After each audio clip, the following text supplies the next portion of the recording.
Chapter 978. Ning Xuema told her what she had heard from Yi Feng about the entanglement between him and Yin Ziyuan in their previous lives. Yin Ziyuan looked as if she was listening to a heavenly book. After listening to Ning Xuema's words, she paused for a moment and her face turned slightly red. So I fell in love with Mr. Gu in my previous life. For him, I didn't hesitate to suffer the pain of having my legs separated. Ning Xuema. A woman in love is really scary. Her focus is always on her lover. What do you think of Yi Feng in your previous life? Ning Xuema asked what she wanted to know. Yin Ziyuan lowered her eyes slightly and muttered to herself for a moment. Then she said faintly, Yi Feng is a good brother. He has done enough for me at that time and I am grateful to him. However, the previous life is the previous life and this life is this life. In this life he and I are of different races.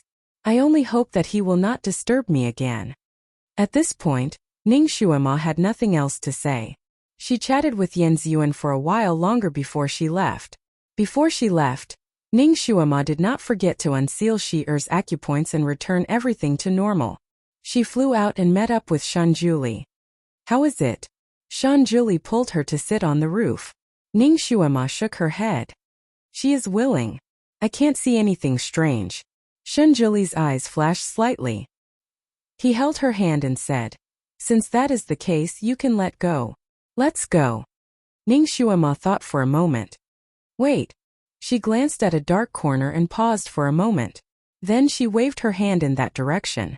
A moment later, a man in black who almost blended into the night appeared in front of Ning Xuema. Nimble movements and a handsome face. It was Yi Feng, whom she had not seen for several days. He was much thinner than before, and his face was as pale as snow. He cupped his hands towards Ning Xuema and said, Thank you, Miss Ning. He knew that Ning Xuema had come for him. He had also heard the conversation between her and Yin Ziyuan in the room. Ning Xuema looked at him. Have you been by her side all this time? Yi Feng pursed his lips and did not answer. Ning Xuema couldn't help but sigh. Yi Feng, I think it's time for you to let go. Sometimes letting go was a form of fulfillment, and it was also an expression of love. Otherwise, it would only cause more trouble for the other party. Yi Feng slightly lowered his eyes. I will let go, after she obtains true happiness. His tone was firm, but his voice was slightly trembling. He let go of his hands to fulfill her happiness, but who would fulfill his happiness? Ning Xuema saw him like this and felt a little sad. She couldn't bear to see him like this, so she pointed outside. Yi Feng, we haven't seen each other in a long time. Why don't you go out for a drink with me? That day, it was Yi Feng who helped her walk out of the shadow of her fear of water. Now she also wanted to talk to him. Yi Feng naturally understood her thoughts. He slightly shook his head. Xuema, thank you for your kindness, but I can't go. Ning Xuema raised her eyebrows. Why? Yi Feng looked back at Yin Ziyuan's room. She will get married tomorrow. I will guard her for one more night. After tonight, he would silently leave. From now on, the world would be his home.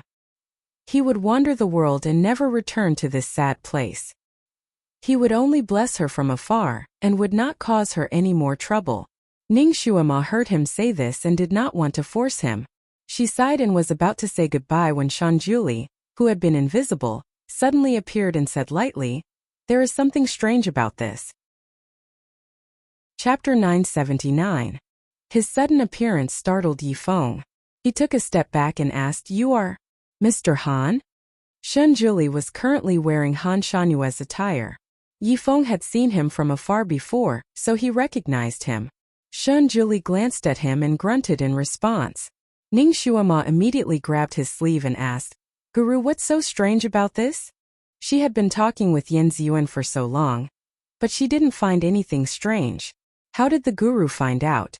Shan Juli was very satisfied with her body language, but he obviously didn't want to talk here. Let's find a place to talk. He looked at Yi Feng again and said, If this is the result you want, then you can wait here for a night. Yi Feng didn't know what he was trying to do, but it gave him a glimmer of hope. He took a deep breath and said, There's a tea house in the city. It's quiet and elegant. It's a good place to talk. Shan Juli nodded slightly and said, Let's go there. Ning Xuema couldn't help but glance at Shanjuli. The guru was indeed the guru. He managed to trick people into drinking tea with just one sentence. The three of them left quickly, without alerting anyone in the Yen residence. Inside the room, Yin Ziyuan didn't hear anything outside.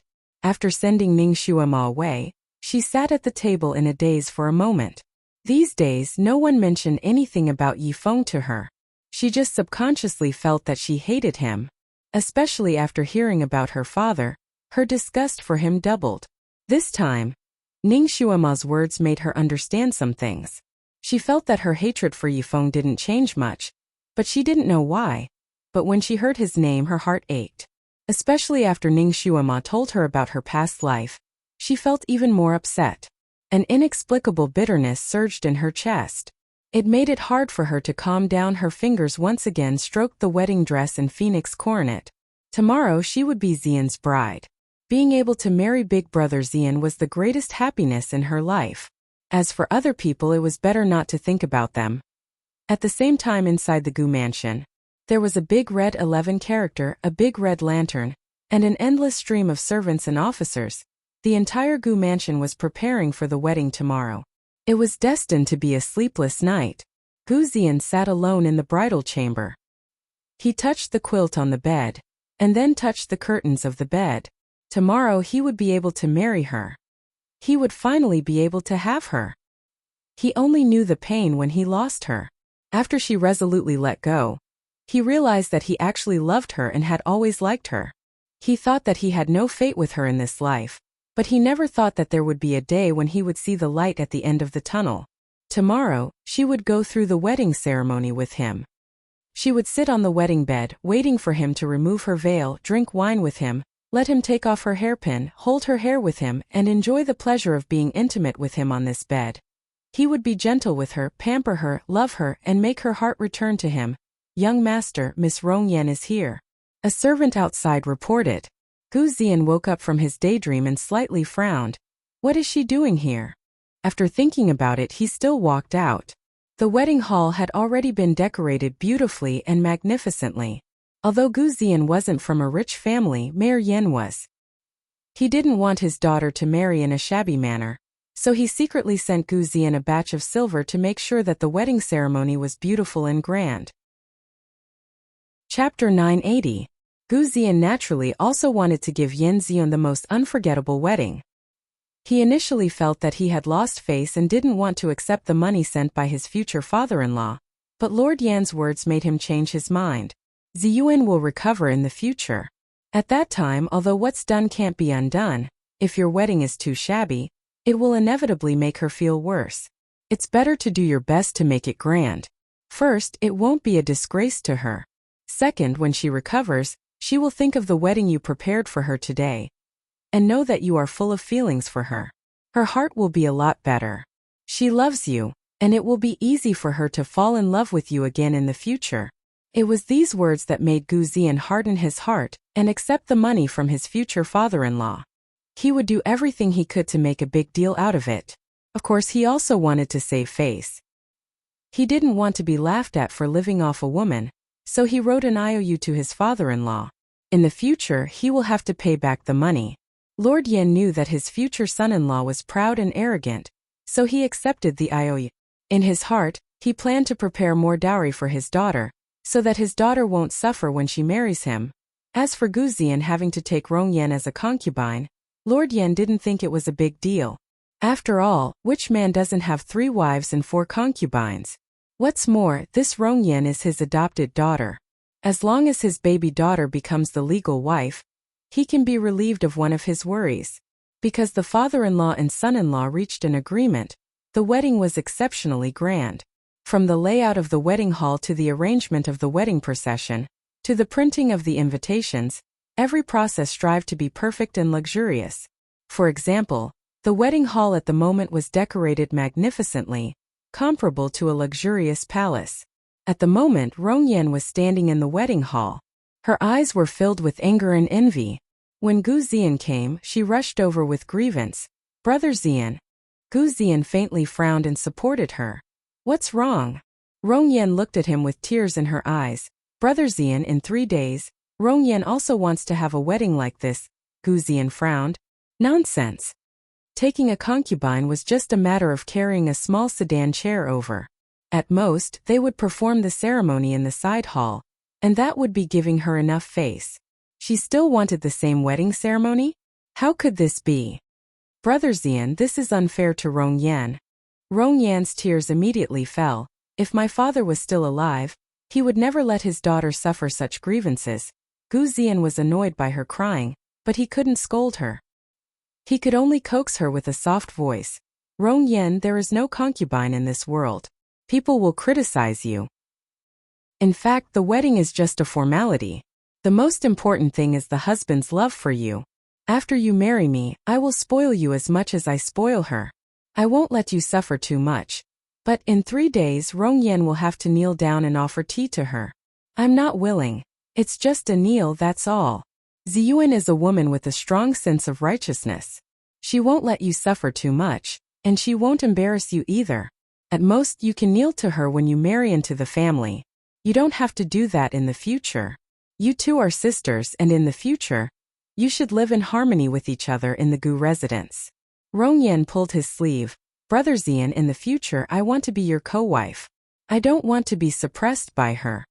At this time, Gu Ziyan only wanted to coax her away. We'll talk about this later. In short, in the future, I won't let you suffer. Chapter 981. 3 days later, even if it's not the same wedding, I still want to go through the wedding ceremony with Brother Ziyan. Otherwise, I will be looked down upon. Rongyan continued to raise conditions. Gu Ziyan pondered for a moment. Good.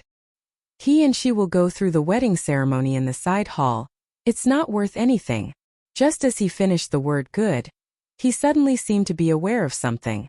He turned his head to look outside, and then his body stiffened.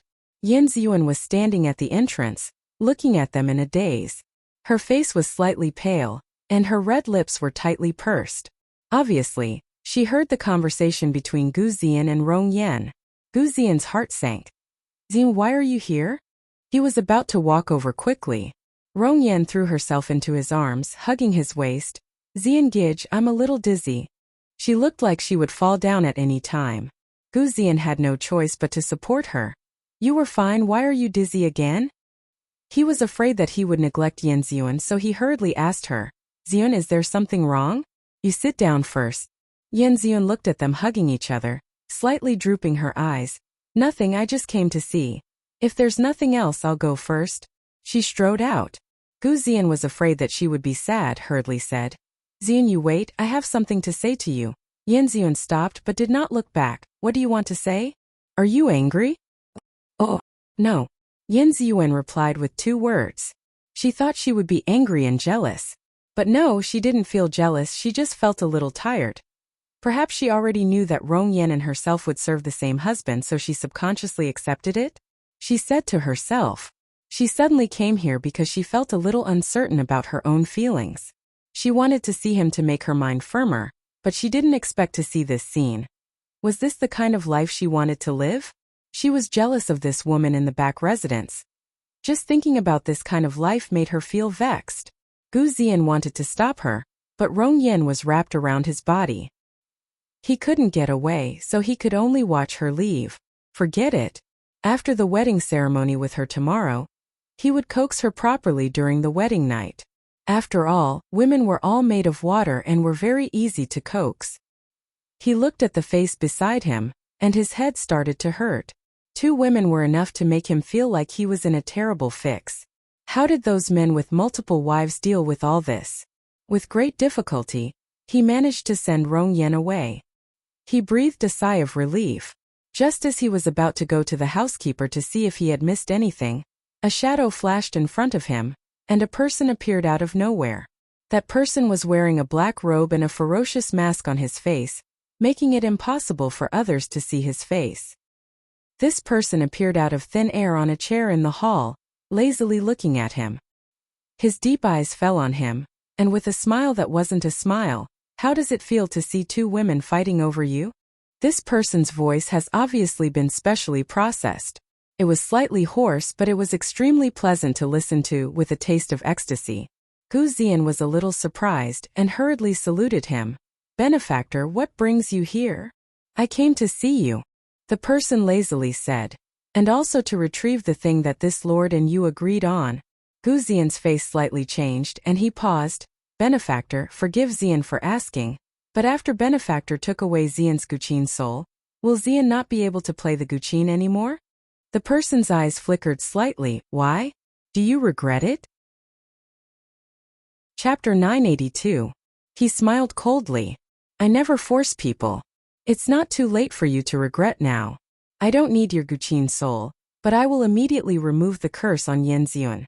Let her really remember everything." Gu Ziyan's expression changed greatly. He quickly shook his head. "No, I can't." "Since you can't, then you have to fulfill your promise to me?" The man in black pressed. "Okay." Gu Ziyan's face was slightly pale. He didn't know what would happen if he lost his Guqin soul, but he had no way out now. He couldn't afford to lose Yanziyuan again and ruin this carefully planned wedding. "Don't worry. After you lose your Guqin soul, you will still be a normal man. You won't feel any pain. You can even play the Guqin for fun." The man guided patiently. It turned out that he could still play the Guqin normally. Gu Ziyan was finally relieved. "How do I get this Guqin soul?" Gu Ziyan looked at the man who was like the Dark Knight. "Ziyan doesn't know how to do it. Or should I get it myself, Benefactor?" The man said indifferently. "It's not difficult. Just listen to my instructions." If he could get it himself without asking for the other party's permission, why would he waste so much effort? He instructed Gu Ziyan to sit in a position he specified. He stretched out his hands in the air and a Guqin appeared in his hands. Gu Ziyan only felt dizzy. The Guqin was also ink black and looked a little strange. The man placed the Guqin on Gu Ziyan's lap. He gently cut Gu Ziyan's finger with his finger. Drops of blood emerged from Gu Ziyan's fingertip and dripped onto the Guqin. It was strange. Gu Ziyan's finger was cut, but he didn't feel any pain. After his blood dripped onto the Guqin, it didn't flow. Instead, it quickly sank into the strings and disappeared in the blink of an eye. The wound on Gu Ziyan's finger also disappeared. "Follow my instructions and play a tune." That person began to teach him the specific steps. Gu Ziyan was a man of his word. One command, one action. Less than an hour later, Gu Ziyan slowly opened his eyes. The zither on his lap was gone, and the black-robed man was nowhere to be seen. He slowly got up and moved his arms and legs. There was nothing wrong with them. It seemed that the black-clothed man did not lie to him. Although he had lost his zither soul, there was nothing strange about it. He recalled the strange zither again. He didn't know why, but he had a feeling that the zither should be dark blue. That black-robed man also gave him a sense of déjà vu, as if he had seen him somewhere before, but he couldn't remember where. As he pondered, he quickly returned to his zither room. He picked up a Guqin and began to play it. It was a familiar fingering technique and a familiar melody. He heaved a sigh of relief. It seemed that he still knew how to play the Guqin, and he was quite good at it. Outside the door, an old servant who was always by his side listened for a while. Suddenly he felt that something was wrong. The notes that the young master played were all correct, but it seemed to have lost its soul. It seemed to be a little rigid and no longer intoxicating. In a private room of a restaurant, Ning Xuema, Shun Jiuli, and Yi Feng sat opposite each other. There were all kinds of dishes on the table. It was sumptuous. The dishes were cooked by the best chefs in the restaurant. They looked, smelled, and tasted good. Naturally, the wine was also the best. It was transparent amber in the wine cup. The wine was fragrant and intoxicating. Chapter 983. Yi Feng knew that Master Han liked tea, so he wanted to invite them to a tea house. However, the master simply said, "I'm hungry." Yi Feng immediately took the hint and led them to the best restaurant in Daliang City and ordered the best dishes. Ning Xuema felt that the Almighty was not kind. Yi Feng was already so depressed, yet he still wanted to rip him off without batting an eyelid. Hungry? How could he still feel hungry when he was at the level of a master? How strange. Ning Xuema had always thought that the Almighty was incomparably high and mighty in front of the world. He was above the common populace, and sometimes he would even save the world like a bodhisattva. However, she did not expect him to have such a wicked side. She felt that her definition of the Almighty had been refreshed again. Almighty, I thought you didn't eat the 5 grains of the mortal world anymore? Why did you order so much this time? Ning Xuema asked him through telepathy. Shun Juli glanced at her. If I'm not hungry, aren't you hungry too? So the Almighty ordered for her? Ning Xuema was touched.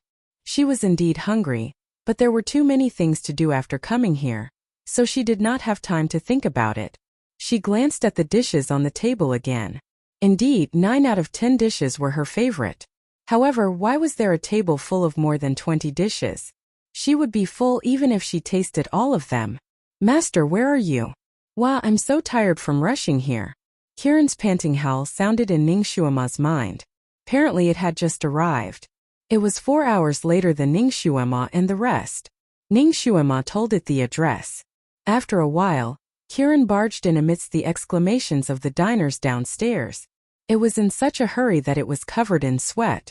As soon as it entered, it pounced in front of Ning Xuema. It almost stuck out its tongue and gasped for breath. Master, I'm starving. He's too fast. I can't catch up with him. I'm starving to death. She stared at the table full of dishes and was moved to tears. Master, you're so nice. You knew that little Apple would be hungry, so you specially ordered such a big table of dishes for little Apple. Ning Xuema. She couldn't help but admire the Almighty's ability to calculate. He was able to accurately calculate the time Kiran would arrive so that she, the owner, could prepare food for him in time. Kiran had expended a lot of energy this time. Naturally, it was tired and hungry. Therefore, it ate 70 to 80% of the food on the table. Naturally, Ning Xuema was also very satisfied. Of course, she didn't forget her business. Almighty, what do you mean by strange? Shun Juli gently swirled the wine glass in his hand. Sleep without speaking, eat without speaking. Why are you in such a hurry? Let's eat first. Ning Xuema. Almighty, you're not purposely trying to trick Yifeng into eating a meal, are you? She looked at Yifeng. Yifeng was also very anxious. Perhaps it was because he had endured for so many years that he had cultivated an unusual calmness. Therefore, he didn't rush them. He only poured wine and served food for the two of them. Although he wasn't good with words, he still had the necessary etiquette. Ning Xuema had attended many banquets in her life. She had seen all kinds of atmosphere, but she had never seen this kind of banquet. The 3 of them didn't talk much and just ate their own food. Shun Juli took good care of her from beginning to end. From time to time, he would serve her food. When he saw what she liked to eat, he would teleport the plate in front of her. He would only serve Kiran after she tasted it. Yifeng had a lot on his mind. He didn't eat much and just accompanied the 2 of them. Halfway through the meal, a person downstairs said loudly, Student Guzian is here to visit Celestial Master Han. Chapter 984. Ning Xuema's eyes flickered. Guzian was quite well informed. He had gotten the news that Han Shangyue was in Daliang City so quickly. Yifeng's expression changed slightly. He gripped his wine cup tightly and said, Master, do you want me to leave for a while? Shun Juli glanced at him and said, You don't owe him anything. Why are you hiding from him? Yifeng did not say anything. Ning Xuema did not interrupt either. She crossed her arms and sat at the side.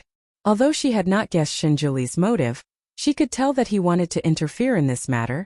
Come in, Shun Juli said casually. Guzian walked in with large strides. When he saw Yifeng sitting there, he was a little stunned and his expression changed slightly.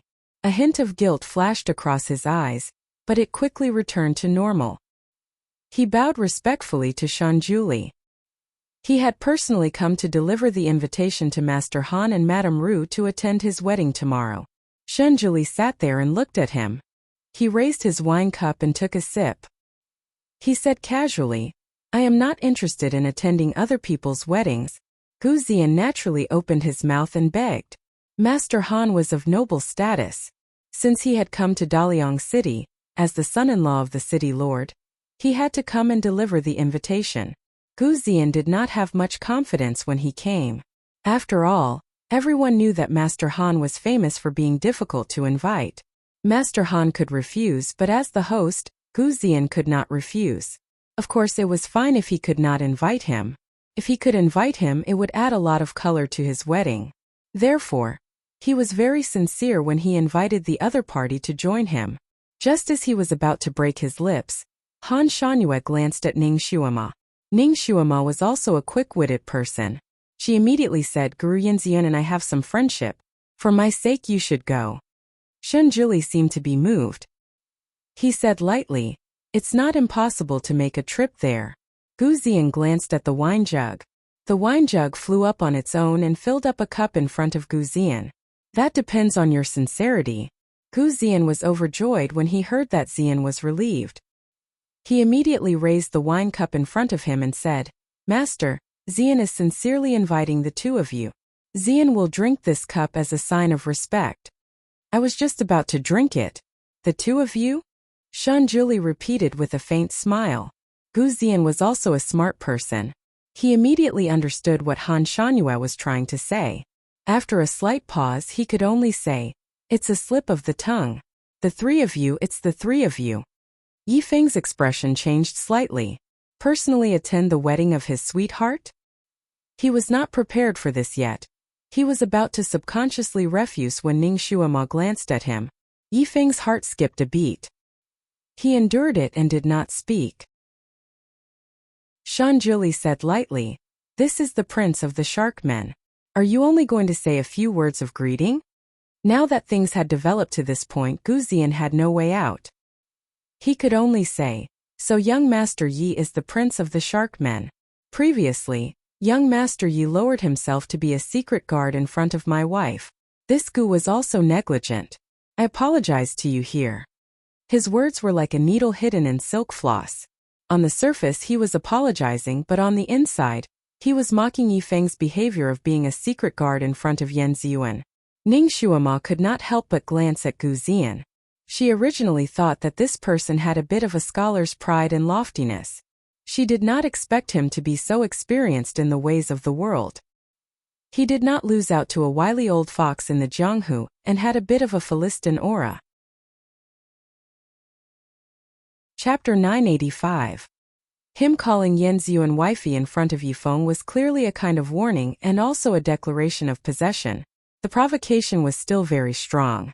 Ning Shuima could not stand it and was just about to speak when Shun Juli put a hand on her shoulder and said coolly, this seat wants to eat that stir-fried heaven crystal fish. Ning Shuima brought that plate of fish over and placed it in front of him. Only after serving did she come back to her senses. Great God had always been putting food in her bowl. Why did he suddenly let her serve food for him? With this distraction she forgot about standing up for Yifeng. Yifeng over there said coolly, for her, I won't feel aggrieved no matter what I do. Gu Ziyan choked and then said with a smile, young Master Ye's love and care for wifey is touching. But wifey having me, this husband, to dote on her in the future is enough. Young Master Yi should also go and find his own happiness. Yifeng lowered his eyes slightly and said coolly, this Yi only hopes that she can obtain happiness. As for other things, there's no need to trouble child Gu to worry. A brief conversation, the two people's styles were immediately superior. Two people both loved the same woman. One was possessing her by hook or by crook, while the other was fulfilling the other party's happiness. Ning Shuima could not resist shooting a glance at Yifeng. She did not misjudge Yifeng. This person was a true gentleman who was open and above board. Gu Ziyan sucked in a breath. This Gu will give her happiness. Yifeng raised his wine cup and said coolly, you better remember this sentence of yours. Otherwise, this Yi will be the first to not let you off. His words were full of vigor. But Gu Ziyan let out a sigh in relief after hearing it. Yifeng saying this meant that he was withdrawing. He made this request in the capacity of Yan Ziyuan's maiden family. Gu Ziyan also finally set his mind at ease and said with a smile, I definitely won't disappoint Brother Yi. In the future, when we, husband and wife, are in harmony, we will have to invite Brother Yi again. Gu Ziyan left the two invitations behind and left. He walked away triumphantly.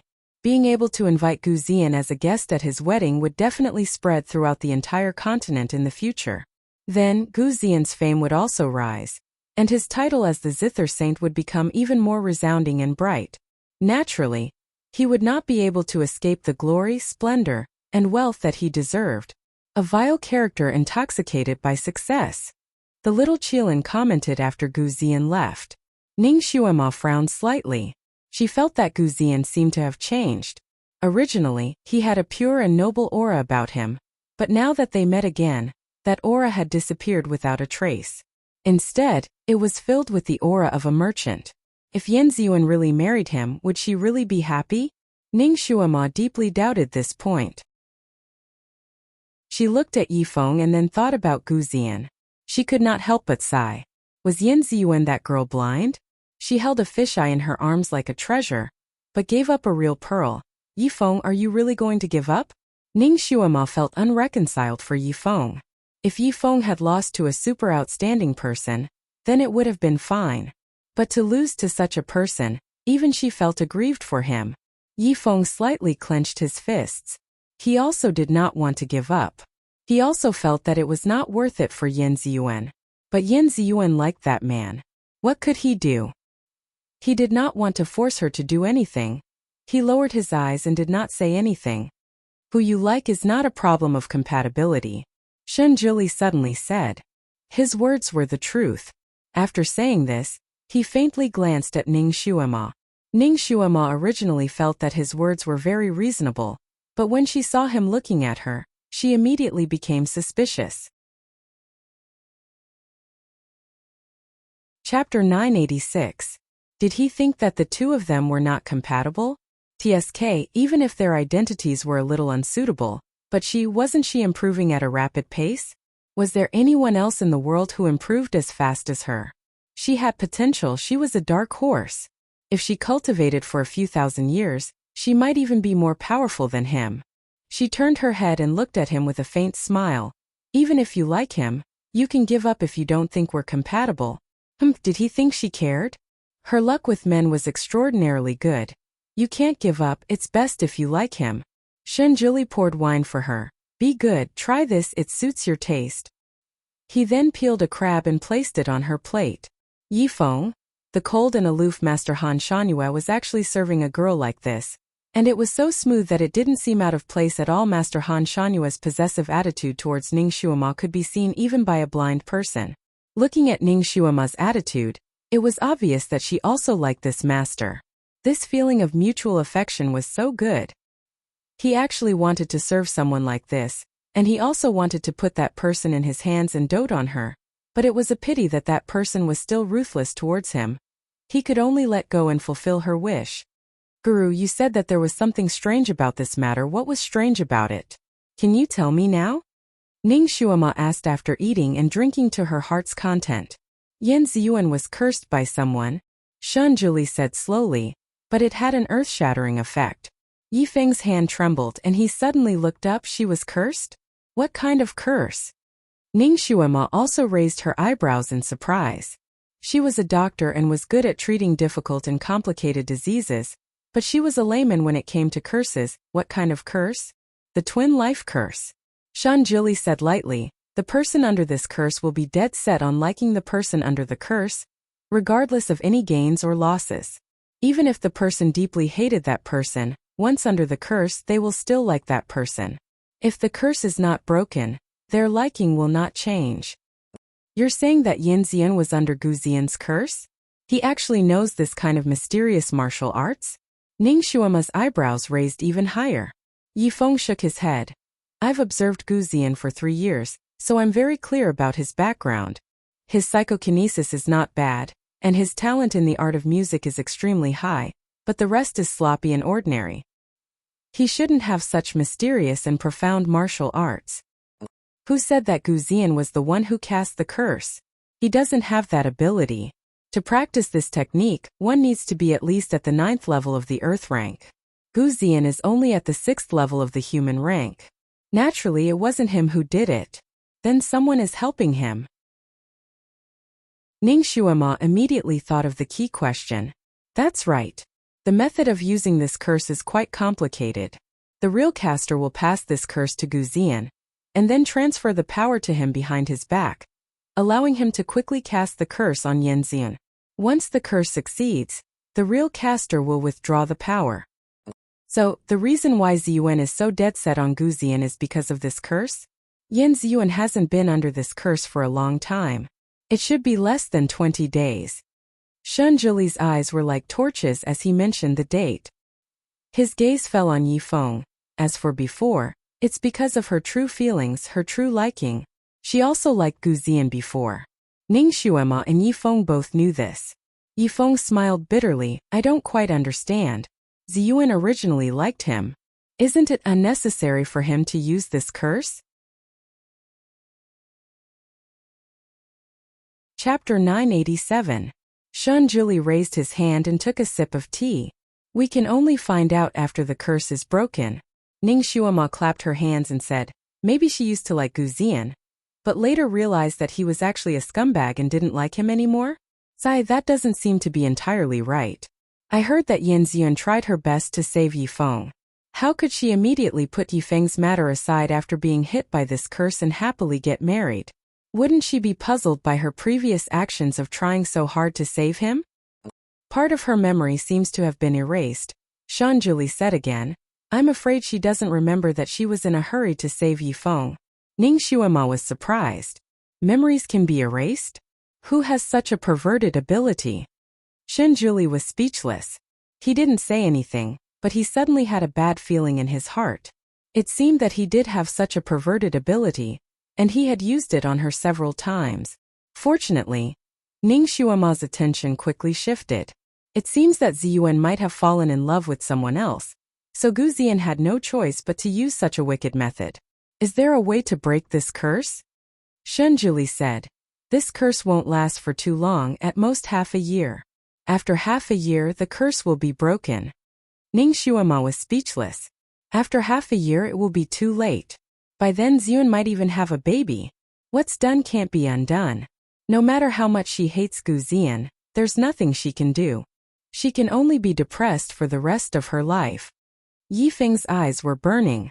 She died of depression in her previous life, so she can't do the same in this life. Shun Zhili looked at him. What are you going to do? I'm going to ruin their wedding. Yifeng said firmly. If you ruin this wedding, she might hate you even more. Moreover, she might still like Gu Ziyan after the curse was lifted half a year later. What will you do then? I don't want her to regret it for the rest of her life. If she wants to hate me, let her hate me. If she still likes that man after the curse is broken, I will think of a way to help her. In this life, I only hope that she won't have any more regrets. Yifeng really loved Yan Ziyuan. He had already given up everything for her. Ning Xuema was also moved by his feelings. She looked at Shun Zhili and asked, Great God, is there no way to break the curse for Yan Ziyuan in advance? Shun Zhili said indifferently, Yes, but it's a little complicated and not easy to do. Tell me about it. You need 3 flowers of ice flame, and these flowers must be immediately picked and mixed with the blood of the caster. Only then will it be effective. Shun Zhili explained. Ning Xuema frowned slightly. She already understood the structure of this world. She knew that the flowers of ice flame grew on the ice field thousands of miles away from here, and it was extremely rare. It was not easy to find. Although the ice field was called an ice field, it was actually composed of floating ice like the North Pole. It was not a real land and was surrounded by the sea. Usually no one would venture there. No ships passed by there. It was a real no man's land. Yifeng was a sharkman after all. If he went there alone, the sea would not be a problem for him. However, the condition of taking the flower while it was fresh and mixed with the blood of the caster required him to bring Yan Ziyuan and Gu Ziyan with him. Would they be willing to go there obediently? It was impossible to think about it. Even if Yan Ziyuan trusted Ning Xuema more. If Ning Xuema told her the truth, she might follow to the ice field to ask for the truth. But what about Gu Ziyan? He would definitely not agree to it. He might even try to stop Yan Ziyuan from going there. Chapter 988. Yifeng obviously also considered this point and frowned. Gu Ziyan's blood also needs to be fresh? Shun Zhili nodded. Yes, we must immediately collect blood from a living person after finding the flower of ice flame and feed it to Yan Ziyuan. Only then can the curse be immediately lifted.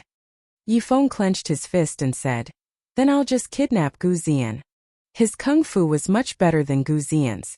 It would be easy for him to kidnap that person. Why be so rough? Ning Shuama suddenly smiled. If you kidnap the groom at the wedding, Ziyun will hate you even more. It's better to let them go voluntarily. Voluntarily? How is that possible? Yi Feng raised his eyebrows. Shun Juli looked at her with his chin in his hand. Did you think of a way? Ning Shuama smiled slightly. I think we can poison Gu Ziyan and say that only the flower of ice flame can cure it. Also, it must be eaten while it is fresh. I guarantee that Gu Ziyan will go. Since Gu Ziyan will go, Ziyun will be worried about him and will naturally follow him. Won't this solve the problem? This was indeed a good idea without shedding a drop of blood. Shun Juli raised his hand and poured a cup of tea for her. I don't know what kind of poison you want to give him. How? This. I have to find a slow-acting one that doesn't cause too much harm to the human body and looks scary. As for how to do it, we can only act according to the circumstances tomorrow. Shun Juli shook his head. No, if you suddenly poison him tomorrow, what if he can't act up at that time and completes the wedding ceremony? At that time, what's done can't be undone. Besides, if you are present and he is poisoned, he may not believe you. Or if he believes you, he is afraid of long delays and insists on finding the medicine after the wedding ceremony. What should he do? Ning Shuama paused for a moment. She felt that Shinjuli was right. She pondered for a moment and stood up. That's easy. I'll go and poison him now. He definitely won't be able to perform the wedding ceremony. Shinjuli grabbed her. What's the hurry? You don't have to do it. Ning Shuama was enlightened. Could it be that you have already thought of this step and poisoned him just now? Shinjuli didn't answer, but stood up lightly. It's late, it's time to rest. He took Ning Shuama's hand and walked downstairs. Yi Feng and Yin Ziyuan were not fated. Yin Ziyuan's fate was to marry Gu Ziyan, and Gu Ziyan would become rich. After the age of 30, he would violate his oath and take in countless concubines, while Yin Ziyuan would die of depression. This was the original fate of Yi Feng and Yin Ziyuan. What they were doing now was going against the heavens and changing their fate. The heavens were unpredictable, and changing fate would bring misfortune to those who participated, especially those who participated. Therefore, Shinjuli didn't want Ning Shuama to really intervene in this matter, lest she be more unlucky. If the heavens wanted to take revenge, they could take revenge on him. Thank you very much, Master. Yi Feng fell to his knees behind him. You don't have to thank me. If you want to thank someone, thank your friend Shuama. Shinjuli left with Ning Shuama without looking back. The next night, the streets of Daliang City were in an uproar again. The wedding that everyone in Daliang had been looking forward to was all talk and no action. In the morning, the wedding was still bustling with noise and excitement. Whether it was the wedding guards or the bride's dowry that stretched for miles, it was an eye-opener for everyone in the city. However, no one expected the groom, Gu Ziyan, to suddenly fall ill and faint in the wedding hall before the bride even arrived at the Gu mansion. Chapter 989. At that time, after the chaos, all the doctors in the city were invited to the Gu mansion, but no one could diagnose Gu Ziyan's illness. Just when everyone was anxious and didn't know what to do, Master Han Shangyue arrived with the recently famous miracle doctor Ning Shuama. This Miss Ning was indeed worthy of her title as a divine doctor. She managed to wake Gu Ziyan up in just a few moments, but Gu Ziyan was still so weak that he could barely stand. Ning Shuama told him that if he wanted to fully recover, he had to personally go to the ice fields to pick the ice flame flower and mix it with fresh sharkman's tears. Otherwise, he would be completely paralyzed in half a month and could only struggle on the sickbed for the rest of his life. As for Master Han, his words were firm. If the wedding continued, it would be detrimental to the groom and his life would be in danger.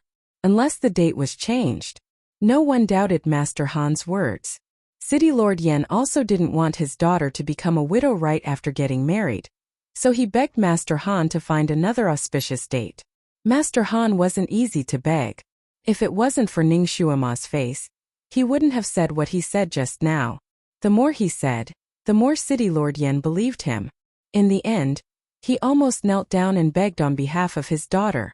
Only then did Master Han give him face and tell him a date. And that date was 3 months later. Gu Ziyan and City Lord Yan both knew that Yan Ziyuan would only return to normal after half a year, so 3 months wasn't too late. Nothing would change. So City Lord Yan decided on the spot to postpone the wedding to the date 3 months later. Just like that, the bustling wedding came to an end, and it became the talk of the town. And Ning Xuema's reputation as a miracle doctor became even more famous. Because Gu Ziyan's illness couldn't be delayed, City Lord Yan immediately arranged for a group of people to go to the ice fields. Although Gu Ziyan could walk normally, he had lost all of his psychokinesis, so he only had the ability of an ordinary person. He needed someone to take care of him, so Yan Ziyuan naturally volunteered to stay by his side. When Rong Yan heard about this, in order to show her virtuousness and love for Gu Ziyan, she naturally wanted to follow. But she was rejected by Gu Ziyan without any hesitation. Rong Yan's martial arts skills were just for show. If she went, not only would she be of no help, she would also be a hindrance, so he had to ask someone to take care of her. Rong Yan's heart was naturally unwilling. She cried in front of Gu Ziyan, as if they were parting forever. This made Gu Ziyan extremely annoyed, and from then on he didn't like her. It was already late in the winter. Especially flying towards the coldest northwest direction, the temperature was getting colder and colder. Naturally, the wind was also extremely cold. Ning Xuema once again sat on Kiran's back, and Shanjili sat behind her. This time he didn't set up a barrier to resist the wind, so Ning Xuema once again deeply felt the coldness of the winter. She closed her eyes slightly, and circulated the psychokinesis of fire around her body to expel the biting cold. Shanjili thought that once she felt the cold, she would automatically shrink into his arms, but he didn't expect that she would take the opportunity to practice. It had to be said that this was a good time to practice the psychokinesis of fire. Under the stimulation of the cold wind, Ning Xuema's practice speed was twice as fast as normal practice. Shanjili looked at her straight back, and his eyes flashed with a touch of relief. She was really a hard-working child. Even without his urging, she didn't forget to practice at all times. Kiran also flew leisurely. This time it didn't have to rush, so it flew leisurely much faster than the big bird behind it. Chapter 990. In order to save his future son-in-law, as well as to make his daughter more comfortable, City Lord Yan had given up the carriage that the emperor had given him. Although City Lord Yan was only a city lord, because Daliang City was a frontier fortress, the emperor valued it greatly. In order to win him over, Lu Hinti had once given him a carriage that was even bigger than the one that Ji Yunhuang had taken when he left the Sun Moon sect. 3 people could easily sit in it. The carriage was carried by a huge red-crowned crane, which flew quickly and steadily. Of course, this red-crowned crane's speed was still far from Kiran's. Could fly about 3,000 miles a day. With its speed, it would take at least 4 days to reach the ice plains. Gu Ziyan, Yan Ziyuan, and Yi Feng were now sitting together in the carriage. The atmosphere in the carriage was slightly strange. Gu Ziyan and Yan Ziyuan sat side by side, and the two of them whispered a few words from time to time. They looked quite harmonious. Yi Feng, on the other hand, sat opposite them. His eyes were slightly closed the entire time, and he didn't say a word. For some reason, Yan Ziyuan felt an inexplicable anger in her heart whenever she saw Yi Feng. She was very unwilling to be in the same carriage as him. She liked Gu Ziyan very much now, so she naturally cherished the opportunity to be in the same carriage as him. However, Yi Feng was like a big third wheel, which made her feel uncomfortable being close to Gu Ziyan. She wanted nothing more than to find an excuse to kick Yi Feng out. However, her fiancé Gu Ziyan required a drop of Yi Feng's Sharkman's blood every 2 hours to maintain his normal activities. Therefore, although she was very disgusted with Yi Feng sitting in the carriage, she couldn't kick him out. However, she felt that the heavens were treating her well for being able to sit next to her sweetheart like this without Rong Yan coming out to disturb them. She was, after all, an innocent and unaffected young girl. As long as she stayed by her sweetheart's side and whispered to him, she would feel satisfied. She didn't care whether they were intimate or not. Yan Ziyuan felt that her emotions were a little strange. She inexplicably hated Yi Feng and didn't want to see him. However, when she was talking intimately with Gu Ziyan, she saw Yi Feng sitting quietly with his eyes lowered. She felt even more angry and even a little sad. These emotions were intertwined, and even she couldn't tell what it was like. She would glance at him once in a while, and then look away with hatred. Compared to her, Gu Ziyan was more miserable. His love rival was sitting right in front of him, so naturally, he wanted to show the other party that he owned Yan Ziyan. So, intentionally or unintentionally, he would make some physical contact with Yan Ziyuan. Sometimes he would hug her waist, put his arm around her shoulders, or even hold her hand. His actions should have a certain visual impact on Yifeng and make him feel sad. However, Yifeng's forbearance was too good. No matter what Gu Ziyan did, Yifeng always sat there expressionlessly. His handsome face didn't show any emotion. This made Gu Ziyan feel very unaccomplished. Gu Ziyan's forbearance was usually very good, but this time he didn't know if it was because he had lost his psychokinesis and because his sweetheart was sitting next to him, but he couldn't help but feel aroused when he made these physical contact with Yan Ziyuan. Since arousal would cause changes to the body, Yan Ziyuan was an unromantic young girl. She accidentally saw his robe gradually rising and thought that his illness was acting up again, so she asked him about it with concern. Gu Ziyan wasn't a thin-skinned person, but when his love rival was sitting right in front of him, this kind of situation made him feel very embarrassed.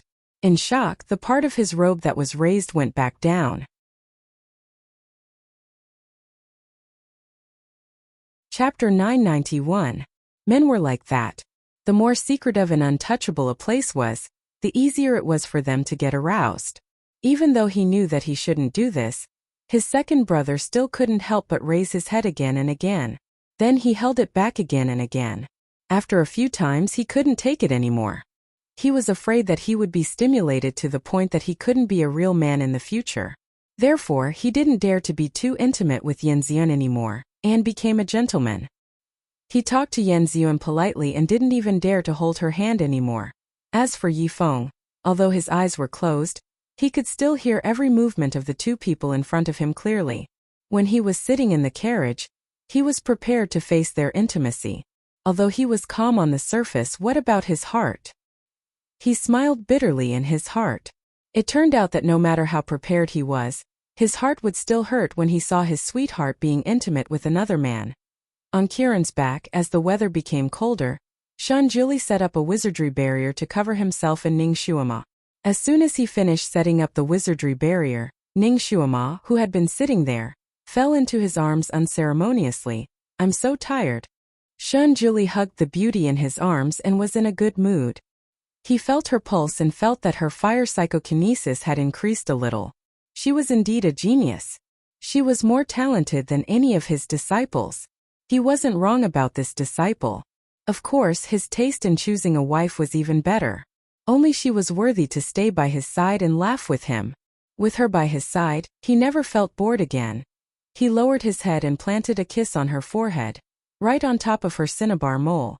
Ning Shuama felt an itch between her eyebrows from his kiss. She smiled and wanted to dodge, but her waist was held tightly by him. "If you're tired, take a nap. I'll wake you up when we arrive." Shanjuli patted her pretty face. Ning Shuama yawned. She was really sleepy, but she still had a question. "Guru, why did you ask Yifeng to feed Gu Ziyan a drop of blood every 2 hours? Did Gu Ziyan really need his blood to function normally?" Shanjuli said indifferently, "Otherwise, how could Yifeng be in the same carriage as them?" "So you want to kick Yifeng into their carriage? But isn't it a little pitiful for Yifeng?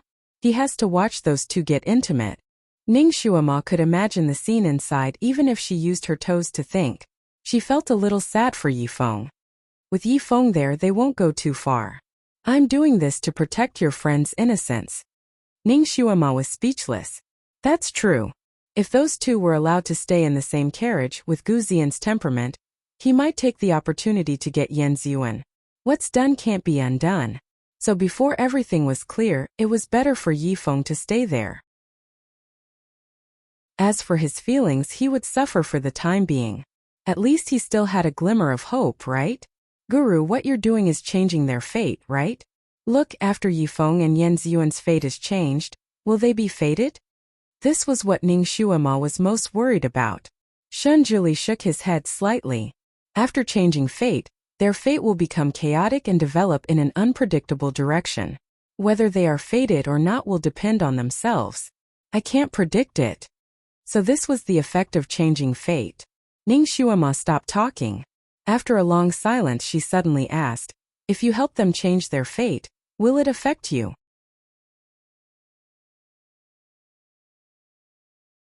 Chapter 992. When she was in the modern era, she had heard the fortune-tellers say that if a peerless master in this field changed someone's fate, he or she would be in trouble.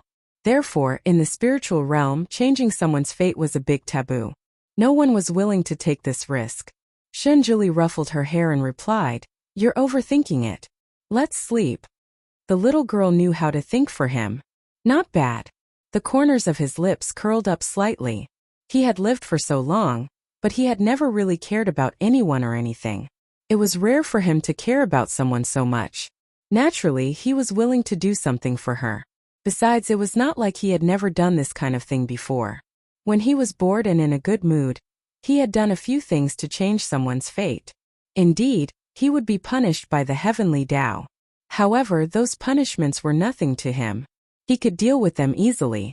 Because this matter was not very urgent, and Gu Zian and Yan Ziyuan's physiques were not very good now, they would usually find an inn to rest after flying for a day.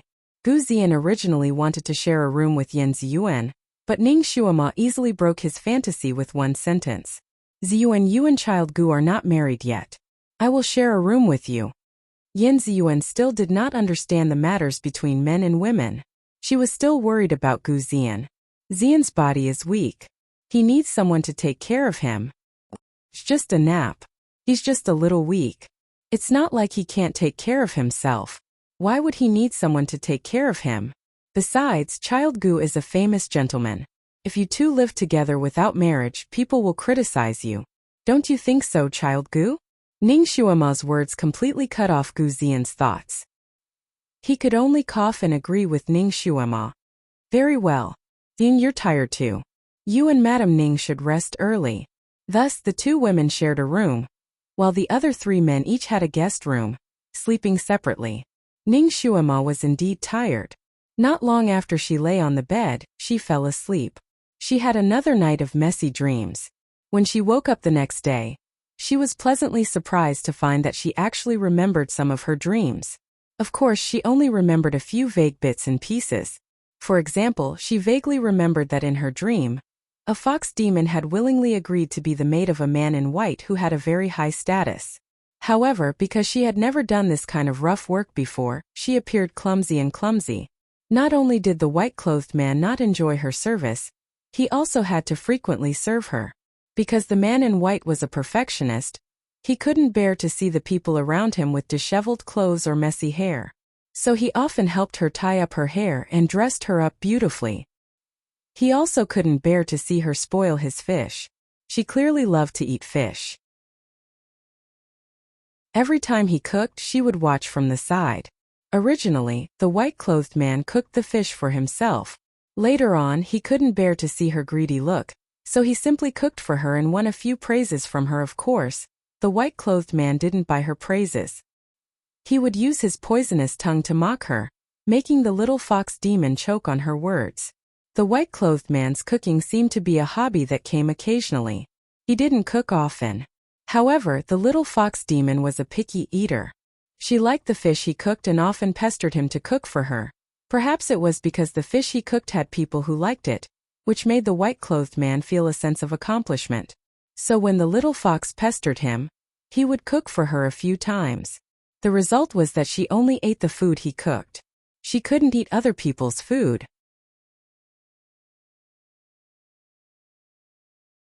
Chapter 993. When Ning Shuama woke up, she hugged her knees and thought about it for a while. Then she let out a long sigh of relief. She could finally remember a little bit of the dream. Although it was only a few fragments and she still couldn't remember the faces and identities of the people in the dream, it was still an improvement compared to before. She turned her head and found that the moonlight flute had come out of the storage bag on its own. It was releasing a soft glow next to her pillow. Her heart skipped a beat. Was it because of this flute that she could remember a little bit of the dream? It also had the ability to cure her only strange illness? Also, how did it manage to sneak out? Could it be that this treasure had a spirit? It came out of its own accord to help her cure her strange illness? She sat on the bed and looked at the flute over and over again for a while, but she couldn't find anything special about it. Because they had to leave early the next morning, Ning Xuema didn't study the flute for long before putting it away and putting it aside. The further they flew in that direction, the colder the weather became. Especially above the clouds, the temperature was almost -20 degrees. It was true that a drop of water would turn into ice. Although cultivating in this kind of weather was hard, this kind of strong stimulation allowed Ning Xuema's cultivation to grow even faster. According to Shanjuli's plan, he would let her cultivate freely for 2 hours, and then set up an enchantment for her to rest. But Ning Xuema wasn't willing. She would cultivate for 4 hours and then rest for an hour in the enchantment. After every cultivation session, her little face would be flushed red from the wind and her hands and feet would be cold like popsicles. But her entire body was excited and her eyes were bright like stars. Shanjuli was also worried that she would go astray if she was too eager to succeed in her cultivation. Hence, he would massage her for an hour after she finished her cultivation. Firstly, it was to check on her qi engine. Secondly, it was to adjust her qi that had gone astray in her body. In the end, Ning Xuema got used to his massage. Every time she finished practicing, she would simply fall into his arms and enjoy his massage for a few minutes like a lazy cat, chatting with him. Her fire psychokinesis grew very quickly and was already close to Earth rank level 3. According to Shanjuli's calculations, by the time they reached the ice field, her fire psychokinesis would have a breakthrough and enter Earth rank level 3. He could now practice some rather advanced fire element martial arts. Flying long distances in the air was originally a very boring thing, but the two of them didn't feel bored at all. Shanjuli also took the opportunity to teach her some corresponding spells when he was resting and massaging her. She was also a smart girl. She was able to learn a lot of spells and mnemonics very quickly. This made Shanjuli worry a lot less. As the two of them interacted like this, their feelings for each other naturally deepened. Ning Xuema no longer had any gap with him.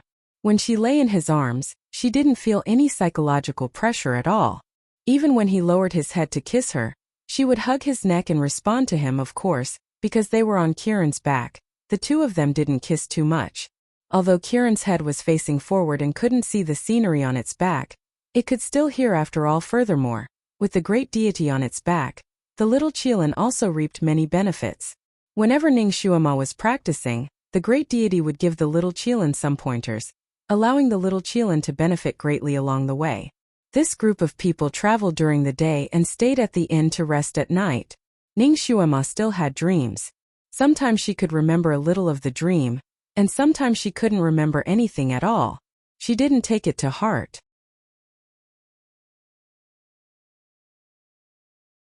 Chapter 994. The only thing that made her feel a little strange was that the person in her dreams had always been the little fox girl. She dreamt of her life in the valley with a man in white. Those fragments were very fragmented, but also very heartwarming.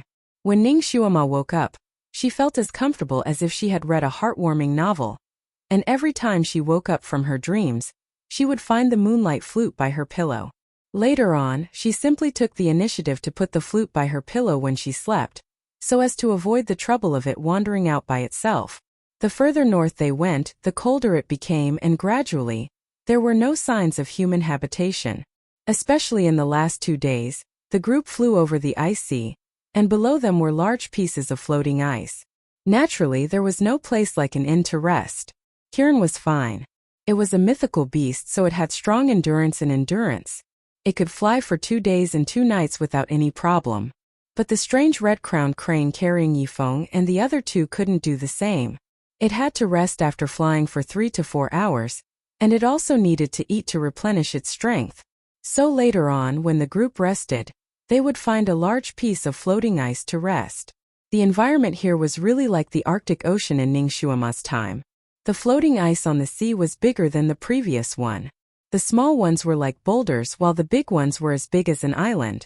There was no problem for a few people and 2 beasts to rest on. The only problem was the cold.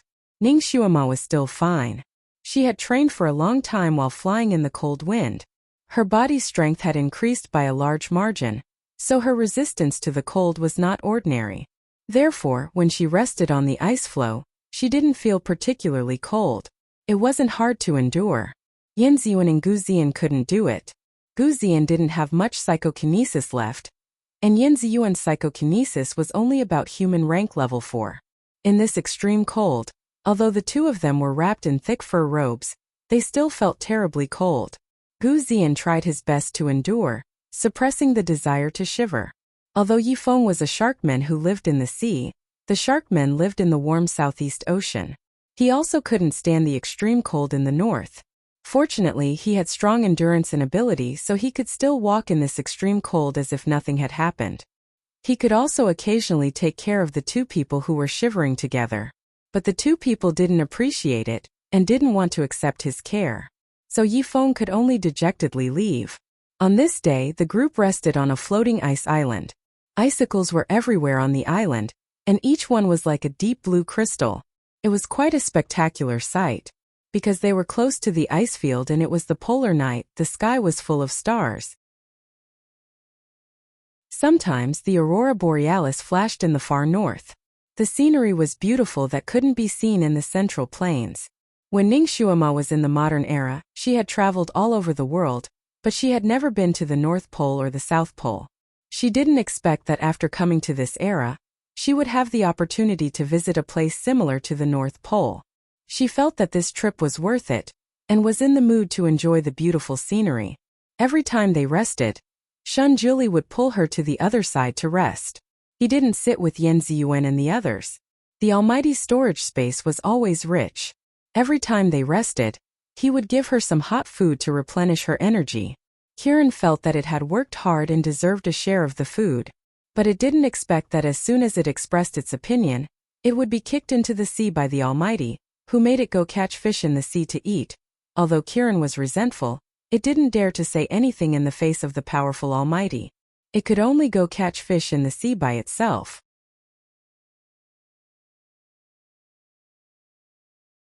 Chapter 995. Although Kiran was an aquatic mythical beast, it had no experience living in the ocean. When it first started catching fish, it didn't know what kind of fish it could catch and what it couldn't. It was also curious. When it saw that the electric ray looked strange, it excitedly tried to catch it. However, it was electrocuted and its scales almost exploded. It even caught a poisonous fish. Luckily, Ningxuamo reminded it in time so it didn't bite it. Otherwise, it would have been poisoned. After a few times, Kiran gained a lot of experience. When it caught fish again, it could catch fish that suited its taste. It especially loved eating sharks. This kind of overlord of the sea could only wait to die when it met Kiran. After it became a Kiran, its appetite was not small. In addition, it consumed a lot of energy from the long-distance flight, so its appetite was especially big. It could eat an entire shark in one meal. The sea was rich in seafood.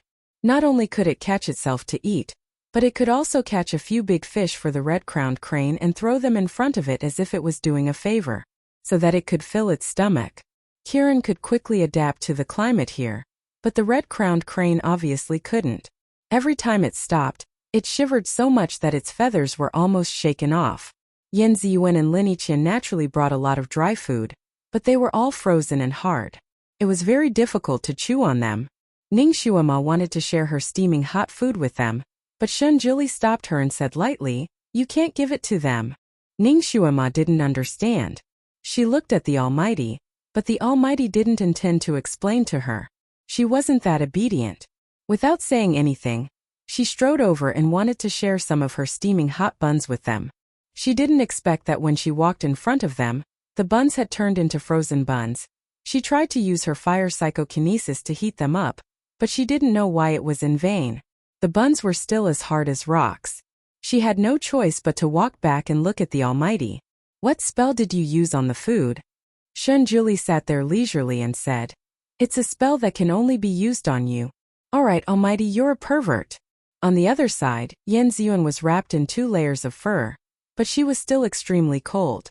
Gu Ziyan was also wrapped in a thick cotton coat. He hugged Yin Ziyuan in his arms, and the two of them snuggled against each other for warmth.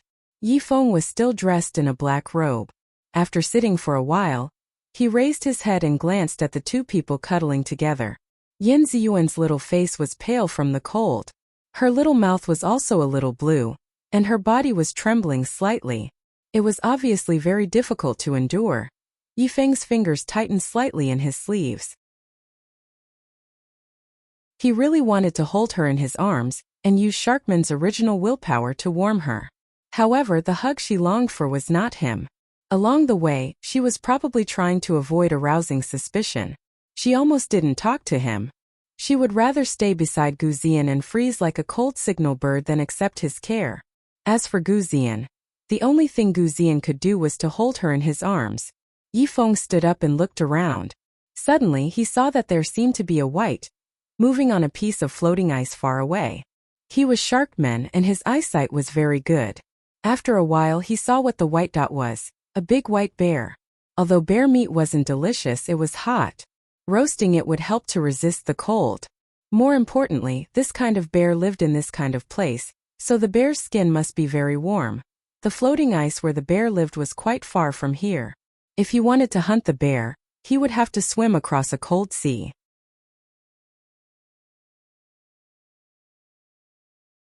Chapter 996. His body was adapted to the warm sea water in the south. If he jumped into the cold sea water, it would take a lot of courage to swim there. His scales might be completely frostbitten. He looked at Yan Ziyuan again and made up his mind. He didn't care anymore. If he didn't take action now, Yan Ziyuan might get sick from the cold. He silently walked to the shore and leaped into the air. He transformed into his true form of a merman in the air and jumped into the dark and cold seawater. The sound of him falling into the water startled Yan Ziyuan. She looked up and saw Yifeng's dark blue fishtail in the sea. Her heart skipped a beat. She didn't know why, but she felt that this scene was a little familiar. Something seemed to flash in her mind, but when she wanted to grab it, it disappeared without a trace. What's wrong? Guzian noticed that her body stiffened for a moment and asked with concern. Why did he jump into the sea? Yan Ziyuan asked. She was obviously surprised. Guzian also looked into the water and answered casually. He is Sharkman. He should recover faster in the sea. Is that so? Yan Ziyuan's eyes flashed with uncertainty. She felt that it wasn't so simple, but she trusted Guzian very much. Since he said so, it should be true. A cold wind blew. She couldn't help but shrink her body and cursed. Why is this damn place so cold? Guzian hugged her even tighter. Bear with it. It will be fine when we find the ice flame flower. Okay? Yan Ziyuan nodded. Although she was nestled in Guzian's arms, his body was as cold as ice, so it didn't work. Some of the heat on her body was sucked away by him. I made you suffer this time. Guzian put his face on her neck and sighed. His face was cold. Yan Ziyuan couldn't help but shiver. She shook her head and didn't care. You are my future husband. I should be good to you. Ziyuan, I will not let you down in this life. Guzian promised her. Yan Ziyuan nodded. She wanted to say something but stopped. After a while, she finally asked the question that had been stuck in her heart. Ziyuan, you love me, right? Of course. Ziyuan, I love you more than life. What about Rong Yan? Do you love her?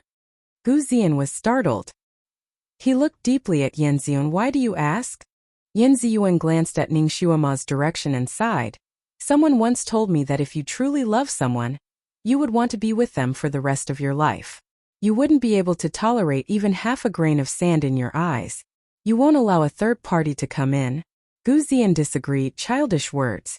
Ziyuan, forgive me for saying something disrespectful, but didn't your father also have a wife and concubines?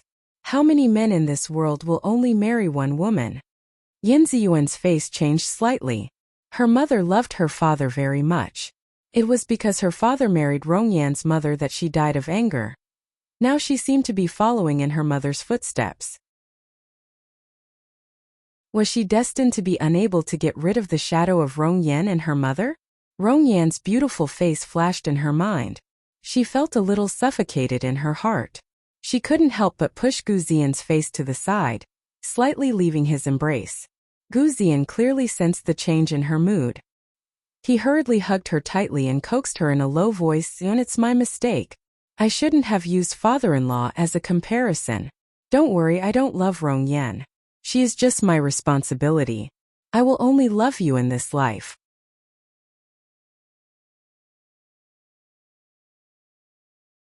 Chapter 997. Can't you just not marry her? In fact, there are many ways to take care of her. For example, we can find a good family for her. We can prepare a lot of dowry for her. Yin Ziyuan put forward her own opinion. Gu Ziyan secretly frowned. A few days ago, Yin Ziyuan was still obedient to him. He wanted to take Rong Yan as a concubine. Although she felt uncomfortable in her heart, she did not raise any objections. She didn't even say a harsh word. What's wrong this time? Could it be that the curse on her body is about to lose its effect? It can't be. According to the benefactor, this curse can last for half a year. It's only been 20 days, and in fact I don't want to marry her.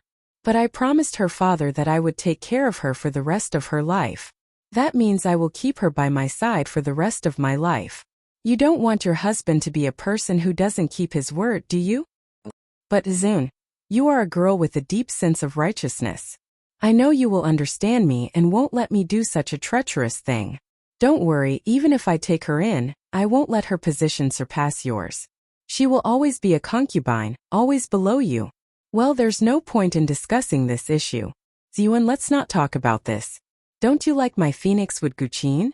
When we go back, I will give it to you as a wedding gift. What do you think? Gu Ziyan changed the topic. Yin Ziyuan slightly lowered her eyes and responded with a, okay. Then she didn't say anything else. That spell made her listen to his every word and be loyal to him. But when she heard his words, she still felt a little uncomfortable. What she wanted was his wholehearted love. Not to compete with another woman for a higher position. But almost all women were like this. She was already lucky to be able to marry the man she loved. So, if there was a little regret, then there was a little regret. She couldn't help but glance at Ning Shuema and slightly closed her eyes. Isn't Shuema also Master Han's concubine? It seems that no matter how outstanding a woman is, she can't escape this fate. Ever since Ning Shuema's cultivation had reached Earth rank level 4, her hearing had become extraordinarily good. She didn't want to eavesdrop, but her ears still reluctantly heard the conversation between the two people. In response to Gu Ziyan's words, she only had 4 words to say: get lost. What responsibility? What rules? Wasn't that just an excuse to enjoy the blessings of having 2 wives? If her man dared to take a concubine after marrying her, she would cut off his little brother and kick him out of the earth. No, she seemed to be a man's concubine. That's not right. Her status as the Almighty's concubine seemed to have been removed. She was now the Almighty's disciple, however. The Almighty's attitude towards her was not that of a disciple, but that of a man chasing after his wife.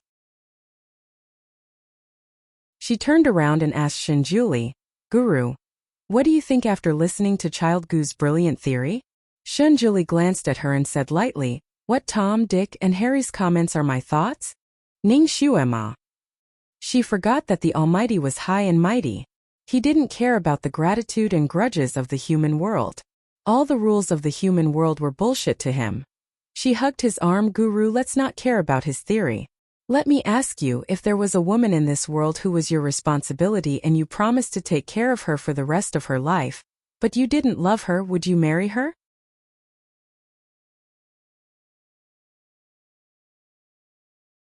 Chapter 998. Shunjuli was a straightforward man. There is no woman in this world that I don't like and promise to take care of for the rest of my life. He would not look for trouble like this. What if? Shunjuli looked at her as if he was looking at an idiot. Of course not. He had thousands of ways to promise to take care of a person for the rest of their life. He would not choose the one that would put himself in danger. Ning Shuema was satisfied with his answer. She was about to ask something else when she suddenly heard the roar of a bear coming from afar. Her heart skipped a beat and she looked up. She saw a man and a bear fighting on a piece of ice far away. Yifeng. He went to hunt a bear. Ning Shuema took a few glances from afar before her heart sank. It was a big white bear that looked like a polar bear but was 3 times bigger than a polar bear. It was actually a level 3 earth rank beast and knew how to use earth magic. When it waved its claws, countless stones were thrown at Yifeng like a storm. Yifeng was a shark man. He practiced water magic. Earth restrained water, so the big white bear's magic could restrain him. Therefore, Yifeng was having a hard time fighting with it. This big white bear was the overlord of this place. Even the sharks in the sea did not dare to provoke it. Even the great white shark would take a detour when it saw it. It was used to running amok in this place. Who would have thought that someone would dare to provoke it? This place was deserted.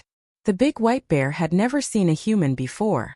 Of course, it had never seen sharkmen who were supposed to live in the warm sea in the south. Originally, it wanted to take a rest after gnawing on a huge fish that weighed a few hundred kilograms. Later, it discovered that there were a few figures that it had never seen before. It felt that it was quite strange, so it rode on the floating ice and wanted to take a look. It wanted to see what exactly dared to stay in its territory and not leave. At the same time, it wanted to show off its power. However, it did not expect that before it could see the face of the unknown object, Yifeng would suddenly jump out of the water and directly attack it with a water sword. Although Yifeng was frozen stiff in the water, his attack was still very fast. His sword pierced the big white bear's head. Yifeng's thunderous sword strike did not cause any damage to the big white bear's skin and flesh. It only caused a slight pain in its head. The big white bear was stunned. It had been attacked. The overlord's dignity was actually being challenged. The big white bear was furious, and its roar was earth-shattering. His figure moved as if he was flying, and he began to fight with Yifeng. Ning Shuama stared at it for a moment before her eyes widened. Weren't bears supposed to be clumsy? Why was this one as agile as a monkey? The bear jumped up and down like lightning. It used a spell to condense large rocks to attack Yifeng. Yifeng was almost out of breath from its attacks, and he tried to find a chance to counterattack under the torrential rain of rocks. Yifeng was not used to the climate here, so when he came out of the water, his hands and feet were almost stiff. Therefore, he was at a disadvantage not long after the battle. Yifeng might not be a match for this bear. Ning Shuama turned her head to look for the little Qilin. She wanted it to go over and help her or fly over to help her. However, she discovered that the little Qilin wasn't on the island. It had gone into the sea to catch some fish. It was probably too far away, so she couldn't even see its shadow. Ning Shuama had no choice but to ask Shunjuli for help. "Guru, let's go over and help." Shunjuli did not move. "There's no need to help. Yifeng will run away if he can't win.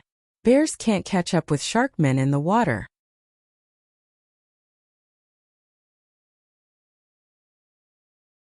Chapter 999. Ning Shuama thought about it and felt that it was right, so she felt relieved. Why would Yifeng provoke that perverted bear for no reason? A question flashed through Ning Shuama's mind, but she immediately thought of something and her expression changed slightly. Bearskin. Yifeng must have seen that Yan Ziyun was freezing, so he went to hunt for bear skin for her. If that was the case with Yifeng's personality, he wouldn't give up so easily. The commotion over there was naturally heard by Yan Ziyun and Gu Ziyan. Yan Ziyun couldn't help but look over there for a moment. Her cultivation wasn't high enough, so she couldn't see the battle clearly. After looking for a while, she couldn't see anything and became impatient. Why did he go and provoke that bear for no reason? We still have to hurry on with our journey, but he just had to go and stir up trouble. Her tone was full of blame. Although Ning Shuama was her friend, when she heard her complaints, she couldn't help but feel unfair for Yifeng. "He went to hunt for bear skin for you." Yan Ziyun was stunned. She was a young miss who grew up in the courtyard, so she didn't know a lot of life knowledge. She was puzzled. Why did he go and hunt for bear skin? Why did he go and hunt for bear skin? "Bear skin is warm, my young miss." Ning Shuama couldn't help but hold her forehead. "This kind of bear skin is the warmest." He saw that you were cold, so Yan Ziyun was stunned. Her heart felt like it had been stabbed by a sharp thorn. But then something spread in her heart, and the familiar irritability rushed to the top of her head. She almost blurted out, "Who wants him to be a busybody? This person always likes to make his own decisions. Ziyun, he should be used to being your secret guard. Protecting the master and making the master as comfortable as possible is the duty of a secret guard. He also did it for our good, so you can't blame him." Gu Ziyan put his arm around Yan Ziyun's waist. His words seemed reasonable, but it was obvious that he was deliberately distorting Yifeng's feelings and deliberately treating him as a servant. He seemed to be understanding, but it made people want to slap him. Ning Shuama sneered. "What nonsense are you talking about?" He was not used to being a secret guard, but to protecting Ziyun. Unlike someone who can't even deal with his fiancée Lung. He only knows how to speak sarcastically when others put in effort. Gu Ziyan froze. He knew that Ning Shuama was not on good terms with him. She had barely spoken to him along the way. But at least she had not embarrassed him. He thought that she would tolerate him for Yan Ziyuan's sake, but he didn't expect her to speak so harshly to him now. He opened his mouth to refute, but he couldn't find the words to say. He was a little embarrassed, and after a while he sighed, "It's my fault. My body is in such a bad state, but I caused Ziyun to suffer with me. I can see her cold, but I can't do anything for her." His words were too pitiful. Yin Ziyun couldn't bear to see him embarrassed. "Ziyan, you don't have to say that. I came with you willingly. Your body is in such a state, so naturally you can't do anything for me. I won't blame you. Ziyun, I knew you were a good girl who understood the principle of righteousness." Gu Ziyan breathed a sigh of relief, with an expression that said, "Only Yan Ziyun knows me well." The two of them were affectionate when Ning Shuama said coldly, "Gu Ziyan, there's only one thing you can do for her, and that is to shut your sarcastic mouth." "Gu Ziyan." Yan Ziyun couldn't help but say, "Shuama, you shut up too." Ning Shuama's temperament was cold, and her eyes flashed with coldness. "Yan Ziyun, if you speak up for him again, I'll cut off all ties with you and never care about you again."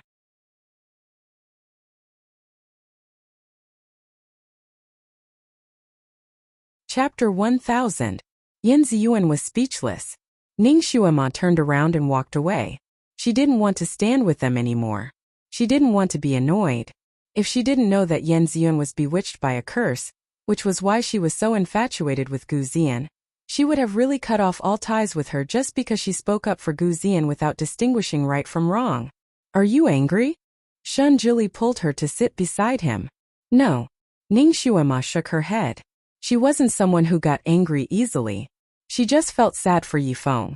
The specialty of the twin life curse is that the person under the curse will be loyal to the person who cast the curse. No matter how bad the person is, they will always be good in her heart. She won't allow anyone to say anything bad about them. Also, the person under the curse will have a change in personality. Shan Jili used telepathy to explain the knowledge of this curse to her. Ning Shuema sighed. "This curse is really scary. Which pervert taught him this method?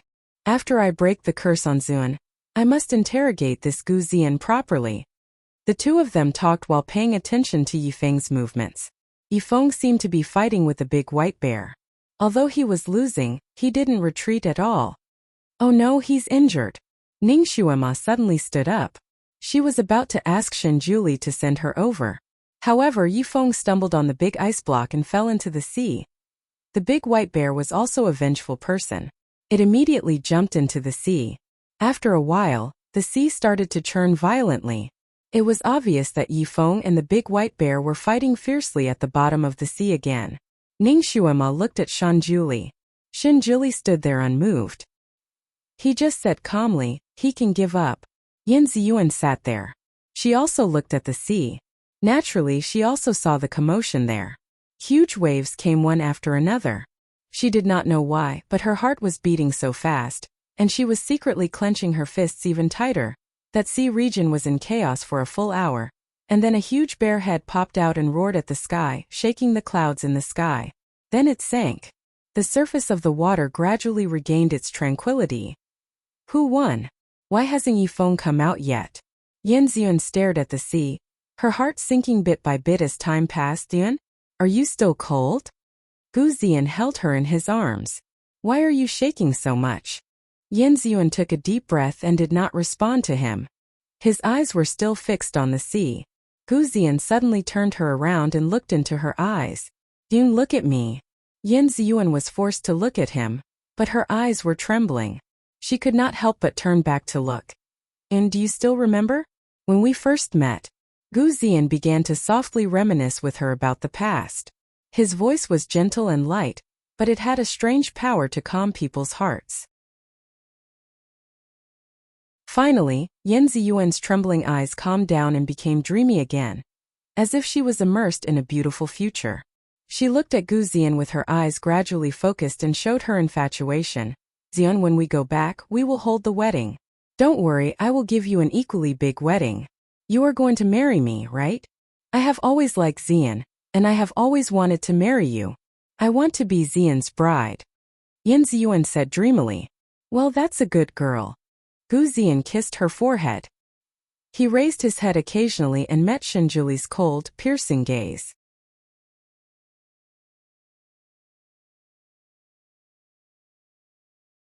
Chapter 1001. Gu Xian shuddered and quickly averted his gaze. He was so nervous that his heart almost jumped out of his chest. Shenjuli retracted his gaze and pressed his palm on Ning Shuama's shoulder. Ning Shuama was staring at the sea, waiting for Yifeng to emerge. She had already deduced that Yifeng had won the battle at the bottom of the sea based on the roar of the big white bear. Now she was just waiting for Yifeng to return triumphantly. Shenjuli's touch hurt her a little. She raised her hand and patted him. Stop fooling around. Her eyes were still staring at the sea. This girl was actually so nervous about another man. Shenjuli was a little unhappy. He put more force on his palm and said coldly in her ear, Shuama, if your good friend can never break the curse, will you be very sad? Ning Shuama immediately turned around. Of course. She looked at him suspiciously. What do you mean? Did something happen to Ziyuan again? Didn't you say that the curse will be broken soon? Her series of questions naturally represented her attitude. Shenjuli said lightly, if there are no accidents, the curse will be broken. Then why did you ask that just now? Ning Shuama was unusually sharp. I want to kill someone. Shenjuli glanced at Gu Xian again. This was the first time he had scruples about killing someone. Ning Shuama thought for a while and suddenly understood. She asked him softly, if I kill him, will Yan Ziyuan's curse never be broken? This girl was smart enough. Shenjuli nodded to show that she was right. He added, not only can it not be broken, but if the caster of the curse encounters an accident, the person who is cursed will also die. Pervert. Ning Shuama cursed softly. Before Yan Ziyuan's curse was broken, he had to keep Gu Xian alive. Guru, who do you think is the pervert behind this? Shenjuli paused for a moment before he finally spat out 3 words, Shuailan. Ning Shuama raised her eyebrows in surprise. It's him? Why would he do that? He glanced at the surface of the sea again to see if Yifeng had returned. Shenjuli pulled her to sit down. There's no need to look. Yifeng is fine. He's just a little injured. He then explained, Gu Xian is the reincarnation of a zither boy. He has a strand of zither soul in his body, which can purify and repair all zither strings in this world. Shuailan must be in urgent need of this strand of zither soul, which is why he helped him. He used the twin life curse to exchange for Gu Xian's zither soul. Ning Shuama was a little suspicious. I think with Shuailan's personality, he doesn't seem like someone who likes to exchange with others. Instead, he just directly snatches it. Shenjuli looked at her with a faint smile on his face. You seem to know him well. Yes, if this zither soul could be used to snatch, Shuailan naturally wouldn't waste this effort. However, there is something strange about this zither soul. It must be Gu Xian who voluntarily forced the zither soul out of his body. Only then can it be complete and have the function of repairing zither strings. So that's how it is. So it's that bastard's doing again. Ning Shuama couldn't help but rub her eyebrows. This Shuailan was really like a ghost that wouldn't go away. He always appeared around her from time to time. If he wasn't here to harm her, he would harm her friends. Splash. With a sound, Yifeng finally emerged from the sea. He was dragging a large bearskin behind him. It turned out that he didn't emerge from the sea for a long time because he went down to peel the bearskin. His face was a little pale. When he came to the island, he paused for a moment under the water. He closed his eyes slightly, then jumped up and flew up with the bearskin.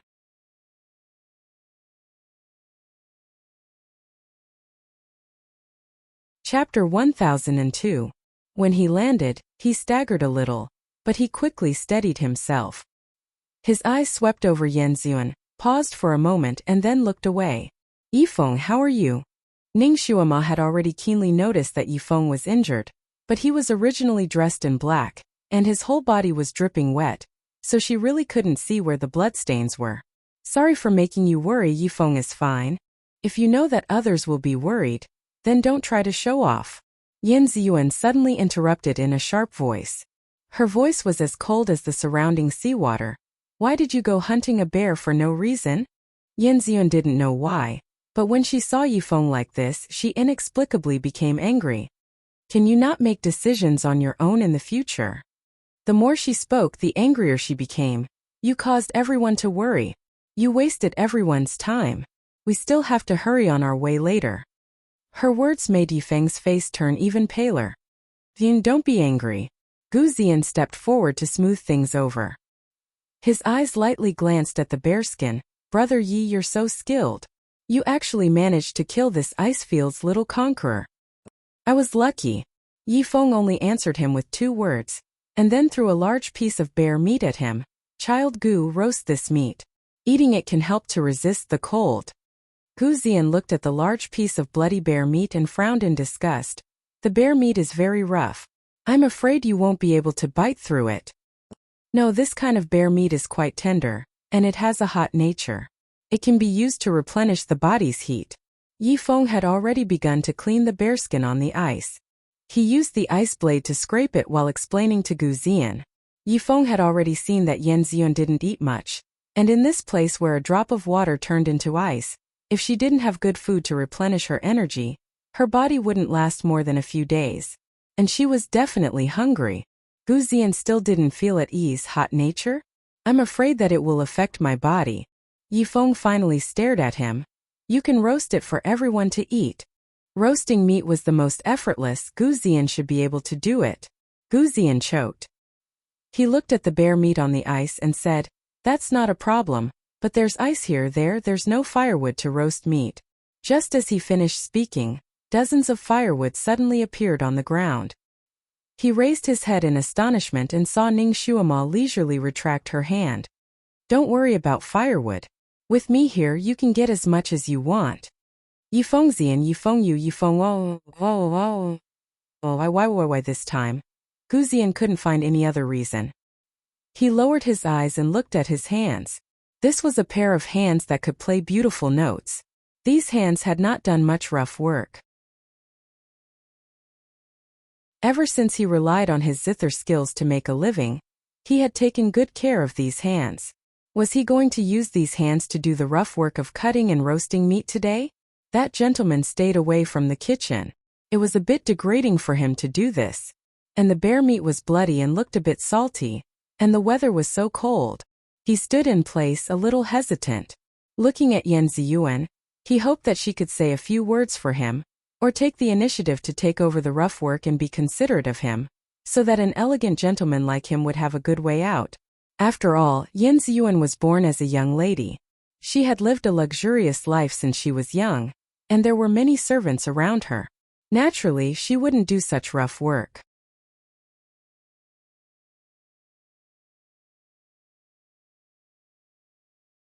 Chapter 1003.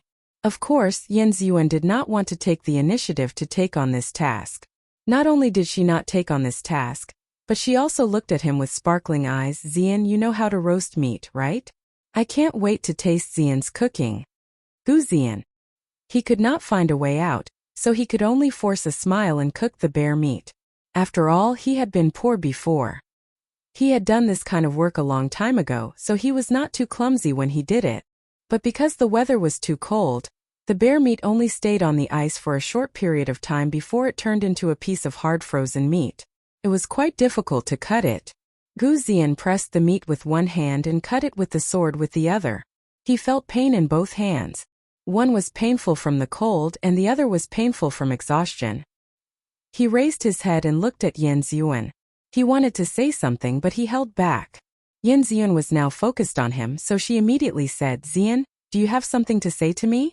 Gu Ziyan paused and shook his head. No. Forget it. He would educate her about women's ethics when he went back. For example, he should have a woman to serve him, wash her hands for her husband, and make soup for her in-laws. He should not say it now, so as not to make her feel disgusted. There were so many eyes looking at him now. Yun, have a good rest first. I will roast the bear meat for you later to replenish your energy. Okay. Yin Ziyuan seemed to be a little touched. She squatted beside him to keep him company, and at the same time, she was also a little warmer by the campfire. Yifeng, you are still bleeding.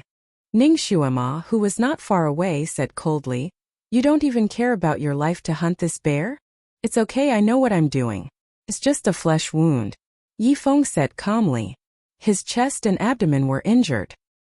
He had already healed himself at the bottom of the sea and stopped the bleeding, but when he jumped up just now, he pulled at the wound and it opened up again. Ning Shuama glanced at Yin Ziyuan and saw that she was looking at them. She looked at Yifeng for a while then looked away. Gu Ziyan's fingers also paused, and he turned to Yifeng and smiled apologetically. Brother Yi, you have suffered because of us. Thank you. Yifeng did not look up. He only said a few words, it's okay. Gu Ziyan took out a tube of medicine and asked Yin Ziyuan to give it to Yifeng. Brother Ye's injuries are not light. This medicine is the best medicine in Daliang City, and is worth thousands of gold pieces. Brother Yi can use it to heal his injuries. Use it. Ning Shuama flicked her finger, and a bottle of medicine with a red glow appeared in Yifeng's hand. Yifeng held the bottle of medicine and froze. Everyone's eyes were focused on the bottle of medicine. It was the most precious medicine in the Sun Moon sect, and it was rumored that the ancestor had personally made it. It had an immediate effect on injuries and was listed as the best medicine in the world. The ancestor was lazy, and he made medicine out of a whim. He might not make a bottle even after many years. Even his direct disciples might not be able to use it even once. One could imagine how precious this medicine was. Not to mention thousands of gold pieces, even tens of millions of gold pieces might not be able to buy it. And now Ning Shuama had casually given such a bottle of medicine to Yifeng. Gu Ziyan's golden sore medicine was nothing compared to her medicine. Gu Ziyan's bottle of medicine froze before it could reach Yin Ziyuan's hand. He did not know whether to continue or take it back. Shun Juli glanced at Ning Shuama lightly.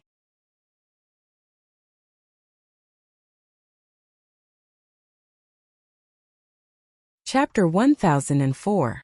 This girl actually gave away the thing that he had just given her not long ago. That red glowing medicine really did have a golden glowing effect. Not long after Yifeng used it, all the wounds on his body quickly healed and the pain was no longer as unbearable. He immediately began to process the bear skin. After cleaning it, he cut out 3 pieces. Sharkmen were good at weaving. They could use starlight and moonlight as threads to weave beautiful shark's yarn. Yifeng also had this skill. He used Sharkman's origin energy to turn the starlight into threads and sewed the 3 pieces of bear skin together. An hour later, he had finished making the 3 bear skin coats. The big white bear seemed to have become a spirit. It loved cleanliness, so its fur was not as dirty as ordinary bear skins. Its silver-white fur shone like satin under the starlight. The 3 bear skin coats looked warm and thick. They looked very good. He gave the 3 bear skin coats to Ning Shuama, Yin Ziyuan and Gu Ziyan. Gu Ziyan was feeling uncomfortable from the cold, so he naturally did not refuse. He quickly put them on. Yin Ziyuan held the bear skin coat and was stunned for a moment. Then she slowly put it on. The coat was very fitting. The thick bear skin did not seem too bulky on her body. This bear skin was indeed very warm. Not long after she put it on, she could feel waves of warmth coming from it. His hands and feet, which were originally cold, gradually warmed up. She did not know what to feel. It was warm and painful at the same time. Something seemed to be rising from the depths of her heart. All right, the bear meat is done. Everyone, come and eat. Gu Ziyan spoke and broke Yin Ziyuan's trance. He put a piece of roasted bear meat in her hand. Come, try a piece first. See how your husband's cooking is. As soon as he spoke, the strange warm and sour feeling that had just risen in Yin Ziyuan's heart was chased away. Yin Ziyuan took a bite of the bear meat and praised, "It's very delicious. Ziyan, I didn't expect you to be so good at cooking." Gu Ziyan was a little proud. He glanced at Yifeng beside him, then raised his hand to ruffle Yin Ziyuan's hair. He said gently, "Ziyuan, if it weren't for this accident, you would already be my wife. You should change the way you address me." Yin Ziyuan blushed. After all, we are not married yet. She stood up and gave the rest of the bear meat to the other 3. Have a taste. Shun Juli naturally wouldn't eat it. He didn't even have the intention to take it. Yin Ziyuan did not dare to force him. As for Ningxuama, she did not want to eat the food that Gu Ziyan roasted. Besides, she was already full and had no appetite, so she waved her hand and refused. Only Yifeng could not bear to refuse the bear meat that Yin Ziyuan handed over. He took a bite and secretly frowned. The meat was a little overcooked and there was a little too much salt on it. Not only did it not suit his taste, but it also did not suit Yin Ziyuan's taste. Yin Ziyuan was a picky eater. In fact, he doubted that Yin Ziyuan could really eat until she was full.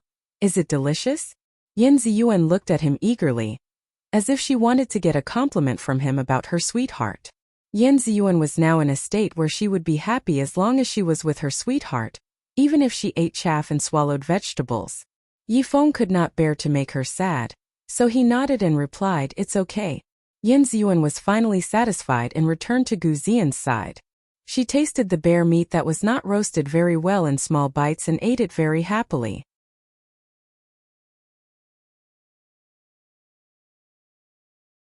Chapter 1005. Yifeng was also eating slowly. After all, this was food given to him by Yin Ziyuan. No matter how bad it tasted, he would gladly swallow it without batting an eyelid. Ningxuama looked at Yin Ziyuan and Gu Ziyan, who were snuggling up to each other. Both of them were wearing bearskin coats and were very warm. Gu Ziyan even had a faint blush on his face. Clearly, he was very nourished. Then she looked at Yifeng. He was sitting alone at the side. His black clothes were almost frozen into iron. Because it was too cold, his face was pale, and even his lips were faintly purple. He lowered his eyes and ate that piece of bear meat. No one knew what he was thinking. They couldn't let that scumbag get away so easily. Why should that scumbag wear the bearskin that Yifeng risked his life to get? Ningxuama suddenly took a step forward. Her eyes were fixed on Gu Ziyan's face. She frowned and said, "Something's wrong." Yin Ziyuan saw her serious expression and was shocked. What's wrong? Ningxuama's expression became even more serious. Child Gu's complexion doesn't look right. I'm afraid his illness is about to act up. Yin Ziyuan's expression changed drastically. She hurriedly looked at Gu Ziyan's complexion. She didn't understand medicine, so she couldn't tell what was wrong. What's wrong? I think his complexion is very good. His cheeks are flushed and there are bleeding spots. His lips are faintly discernible. Ningxuama said a lot of professional words in one breath. Yin Ziyuan was stunned. Gu Ziyan was also full of doubts. He couldn't help but touch his own face. Of course he couldn't feel anything. He didn't feel that anything was wrong either. When he heard Ningxuama mention his complexion, he said instinctively, "His face is red because of the heat and the fire, right?" Ningxuama sneered, "What do you know?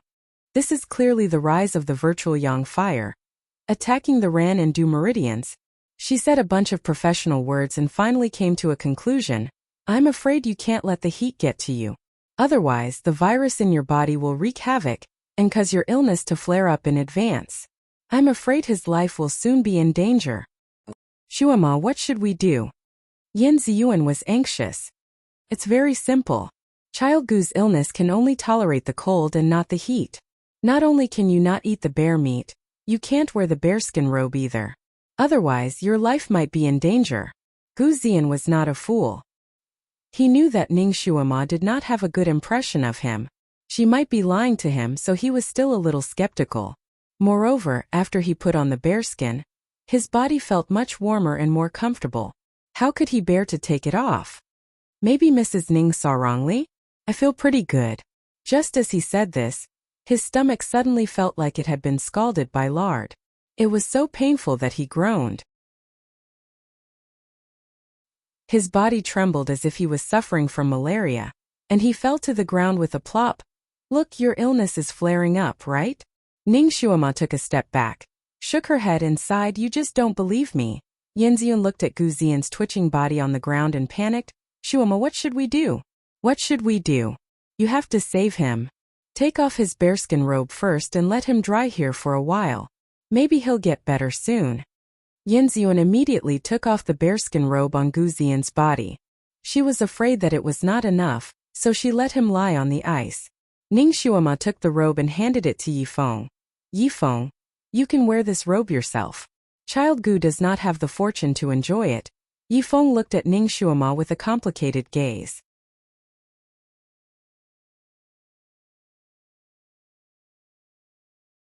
Chapter 1006. Yifeng naturally knew that this was Ning Shuima's doing, but it made him feel a lot better. He put on the bearskin without hesitation. Naturally, he warmed up a lot, and his blood vessels that had been frozen by the cold seawater could finally flow normally again. Yifeng had given the bearskin to Gu Ziyan because he was afraid that Yan Ziyuan would be unhappy. He was afraid that she would throw a tantrum when she saw that there was no one she liked. After the scene just now, he no longer had any misgivings. Gu Ziyan had finally warmed up in the bearskin. Now that it was suddenly taken away and placed on the ice, he was frozen to the point of ecstasy. He was shivering on the ground. Shuima, why isn't he feeling well? Yan Ziyuan anxiously circled Gu Ziyan. It doesn't matter. When the heat poison in his body is absorbed by the cold air, he should be able to recover. Ning Shuima's tone was certain. Then she glanced at Shanjuli. The gu poison in Gu Ziyan's body was planted by the Almighty, so he could naturally control his condition at any time. He didn't even move, but he cooperated perfectly with Ning Shuima. He still didn't say anything, but his fingertips moved slightly in his sleeves. Yan Ziyuan was an impatient person. She pulled Ning Shuima's hand and asked, Shuima, how can we make the heat poison in his body disappear faster? Ning Shuima looked at the turbulent seawater under the island and muttered, maybe it'll be better if we use seawater to bathe him. Damn it. She also wanted to let this Gu Ziyan have a taste of the ice sea. Yifeng saw that Ning Shuima was playing with Gu Ziyan. Although he was happy to see it, he was afraid that she would kill him and cause other accidents. He sent a message to Shuima. Shuima, I'm afraid his body can't withstand the water. He will freeze to death in the sea. Ning Shuima also sent a message to him. Don't worry, I know what I'm doing. She was a doctor, so she could understand the general condition of Gu Ziyan's body, and his tolerance by checking his breathing. His body was not as weak as it appeared. This bastard looked weak. Firstly, he was acting in front of Yan Ziyuan. Secondly, he was delicate and didn't want to work, so he took advantage of the situation to pretend to be Brother Lin. I'm afraid he won't be able to swim by himself in this state. Yan Ziyuan muttered to herself. She then made up her mind. I'll take him down to soak. This silly girl. With her small body, if she soaked in the seawater, she would probably fall sick. Before Ning Shuima could say anything, Yifeng said, no way. If he wants to soak, I'll take him in. He would never allow anything to happen to Yan Ziyuan, and he didn't want her to suffer any more pain. Stupid, why do you need to soak him in the water? Can't you just pour water on him? Ning Shuima couldn't help but facepalm. She didn't say that she was going to throw Gu Ziyan into the water. These two people were so quick to snatch this job. Yan Ziyuan's eyes lit up. She immediately looked at Yifeng. Yifeng, you can control water, right? Why don't you get some water and pour it on him? Pour water on him? I can do that. The little Qilin, who had just reached the shore, answered in high spirits. Without waiting for Ning Shuima and the others to respond, it opened its big mouth and the seawater below automatically surged up and splashed down on Gu Ziyan, who was trembling on the ground to the point of almost losing consciousness. Shanjuli took advantage of the situation, and silently withdrew the spell that had made Gu Ziyan unconscious.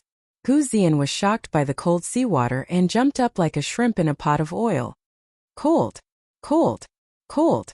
Cold.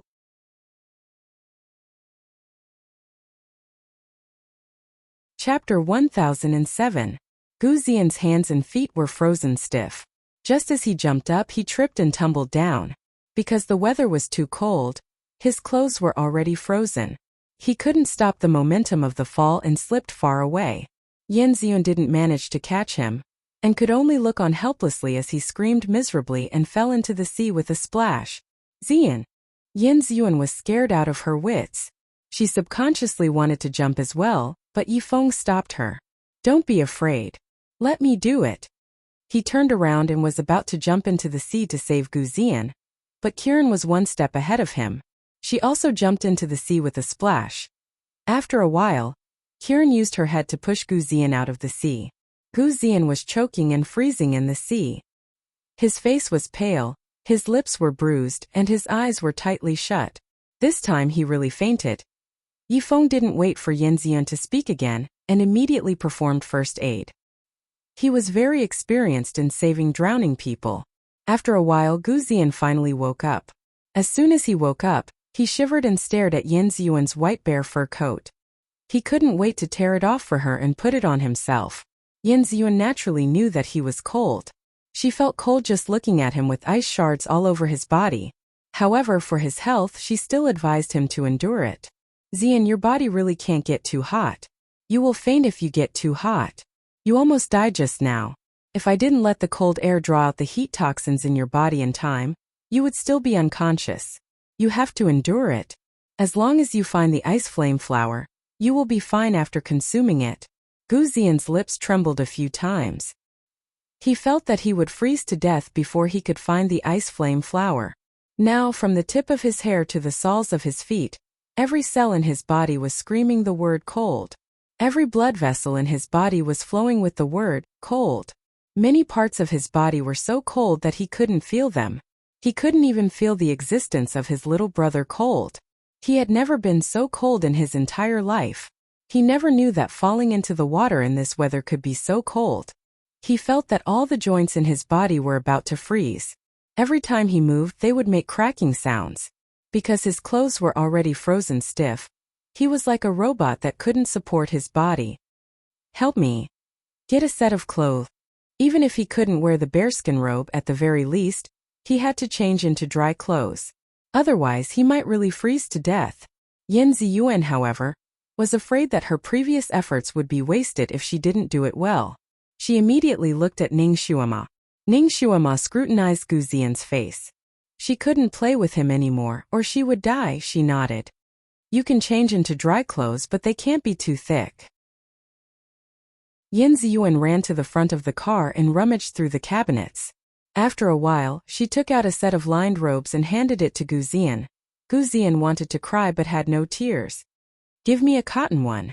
If he wore a lined robe in this weather, he would freeze into an ice sculpture. Yanziyun looked at Ningxuama again. Ningxuama smiled slightly and didn't say anything. Yanziyun immediately advised Guzian, Zian, for the sake of your health, can you bear with it? Look at Mr. Han, he's wearing a thin robe. But he doesn't seem to be cold. Ningxuama turned around and glanced at Shanjuli. The Almighty was wearing a long robe with the color of the moon. Under the starlight and the cold wind, his eyes were distant, as intoxicating as the moonlight. He was indeed wearing a thin robe. If anyone wore a thin robe on a cold day, Ningxuama would feel cold for them. She couldn't wait to find a leather coat for them. Chapter 1008. But when the great god was dressed like this, no one felt cold for him. It was as if he was supposed to be like this, like a celestial being on top of a snowy mountain. Although Yanziyun couldn't see Shanjuli's appearance clearly, she could still feel his aura. Although that person was traveling with them, he always felt like he was beyond the 9 heavens, separated from them by thousands of mountains and rivers. It made her feel like she was looking up at a tall mountain, and she never dared to treat him as a companion. How did Master Han cultivate this kind of temperament and strength of character? Perhaps only the venerable emperor could be compared to him. Ningxuama seemed to understand Yanziyun's thoughts at this moment. Her man was praised by her good friend, and she was very proud. But her heart was moved, and she immediately took the opportunity to persuade Yanziyun, Ziyun, the great god's physique belongs to the cold, and he can't be cold. His cultivation is shallow, and he often cultivated in places like the ice fields to improve his resistance to the cold. After a long time his aura was revealed, and now he's not afraid of the cold. Yanziyun's eyes lit up. She saw the interaction between Ningxuama and the great god with her own eyes. The two of them were so close, so it wasn't strange that Ningxuama knew about Master Han's past. So she believed that what Ningxuama said was true. She immediately persuaded Guzian, who was about to change his jacket into a cotton-padded one. She told him about Master Han's cultivation, and then pulled Guzian's ice-cold hand. Zian, what Master Han can do, you're so smart, so you can definitely do it too. Just bear with it and wait until you get used to it. Guzian was so cold that his joints were stiff. When he heard Yanziyun's words, he almost burst into tears. How could he be compared to Master Han? He would probably be frozen to death if he got used to it. He didn't listen to Yan Ziyuan and limped towards the car. He wanted to rely on himself to take his clothes. Unfortunately, the Red Crown crane was too tall.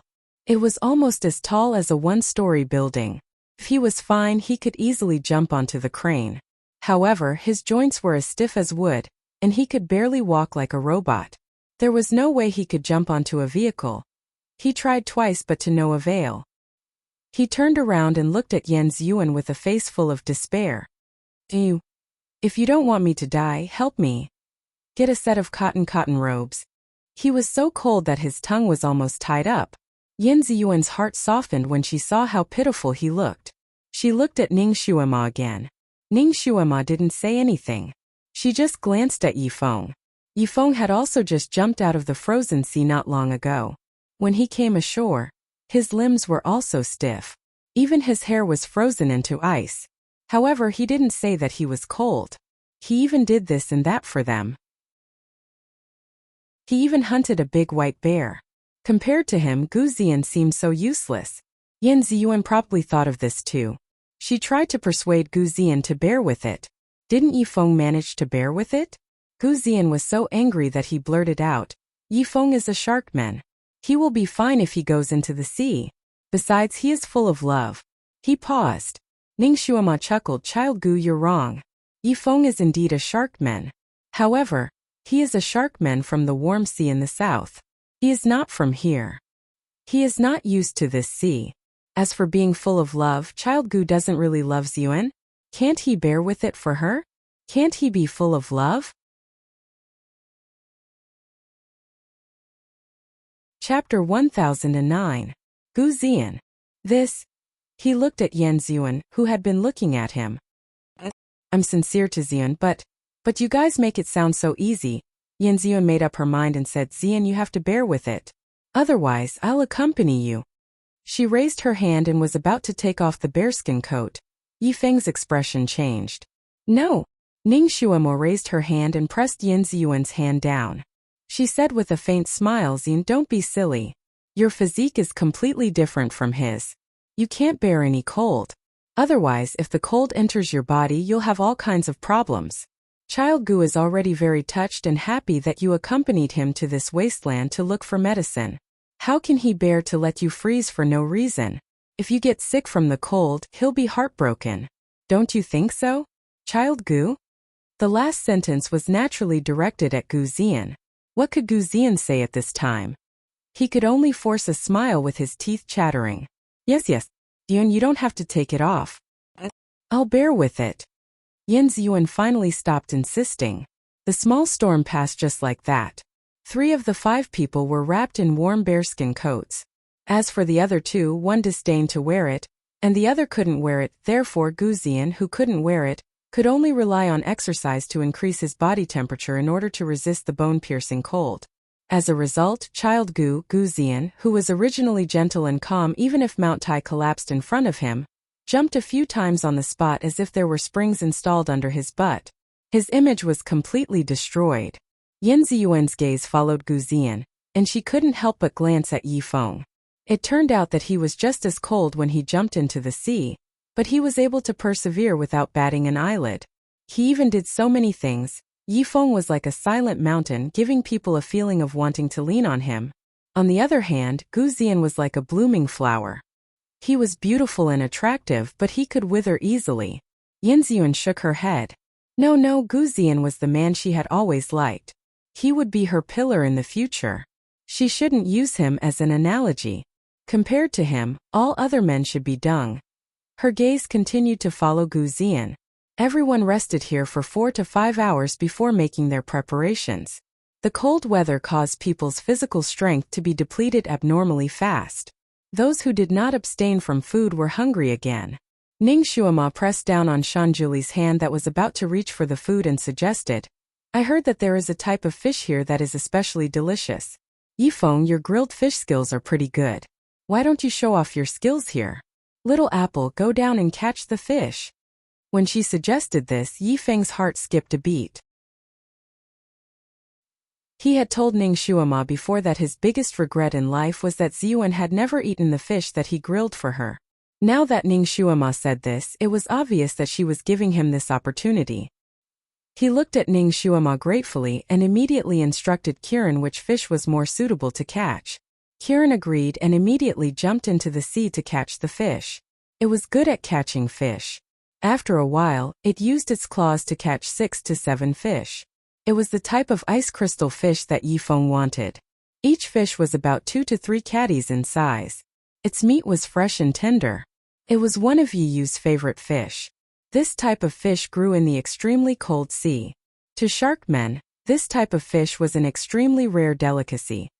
He had to use many things to exchange with other sea tribes to get 1 or 2.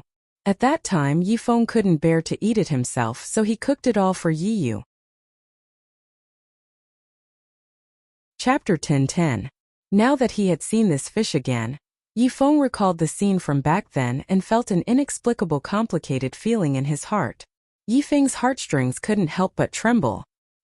He could finally roast the fish that she wanted to eat the most with his own hands.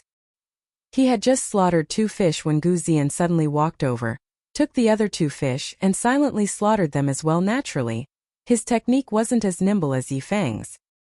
He scraped the scales off the fish's skin and ruined the fish's beauty. Yifeng's heart ached for the fish, and he couldn't help but say, "You don't have to do it. I'll roast it for everyone to eat." Gu Ziyan glanced at him and smiled. "Brother Yi has been too busy for us recently. I can't bear to see Brother Yi so tired, so I'll roast the fish for us." After saying that, he took the 2 slaughtered fish and slowly roasted them over the bonfire. Yifeng. He couldn't help but look at Yin Ziyuan. Yin Ziyuan was already squatting beside Gu Ziyan. Her eyes were bright as she watched him roast the fish, and her face was full of sweetness. "Ziyan, you're so thoughtful. I love eating the food you roast the most." Yifeng couldn't help but cut his hand in a moment of distraction. Blood flowed out and flowed onto the fish that he had just slaughtered. "This fish is dirty," he said hurriedly and threw the fish that was stained with his blood back into the sea. He stood facing the sea for a while, and when he turned back, his expression was still calm as he prepared the other fish. Although Ning Shuama felt sorry for him in her heart, this was not the time for her to meddle in his affairs. She didn't look at Yifeng again in case he felt even more embarrassed. For someone like Yifeng, what he wanted was never the pity of others. Yifeng and Gu Ziyan grilled the fish separately. Gu Ziyan also seemed to be holding his breath. The grilled fish was neither salty nor bland, and the control of the heat was also good. After grilling it, he handed it to Yin Ziyuan. Yin Ziyuan beamed with joy after taking a bite. This fish was much better than the bear meat. She immediately started eating in big mouthfuls, eating with great relish. Yifeng's fish was also ready. He gave it to Shen Juli and Ning Shuama first. This time Shen Juli did not refuse and took it. Ning Shuama also took the one that was handed to her. The taste was unprecedentedly delicious. She gave him a thumbs up. "Yifeng, your grilling skills are comparable to that of a chef." She casually picked up the other grilled fish and walked over to Yin Ziyuan. "Ziyan, come try this. Is it as delicious as I said?" Yin Ziyuan was slightly stunned. Just as she was about to take it, Gu Ziyan handed her another fish. "Ziyuan, I added another seasoning to this fish.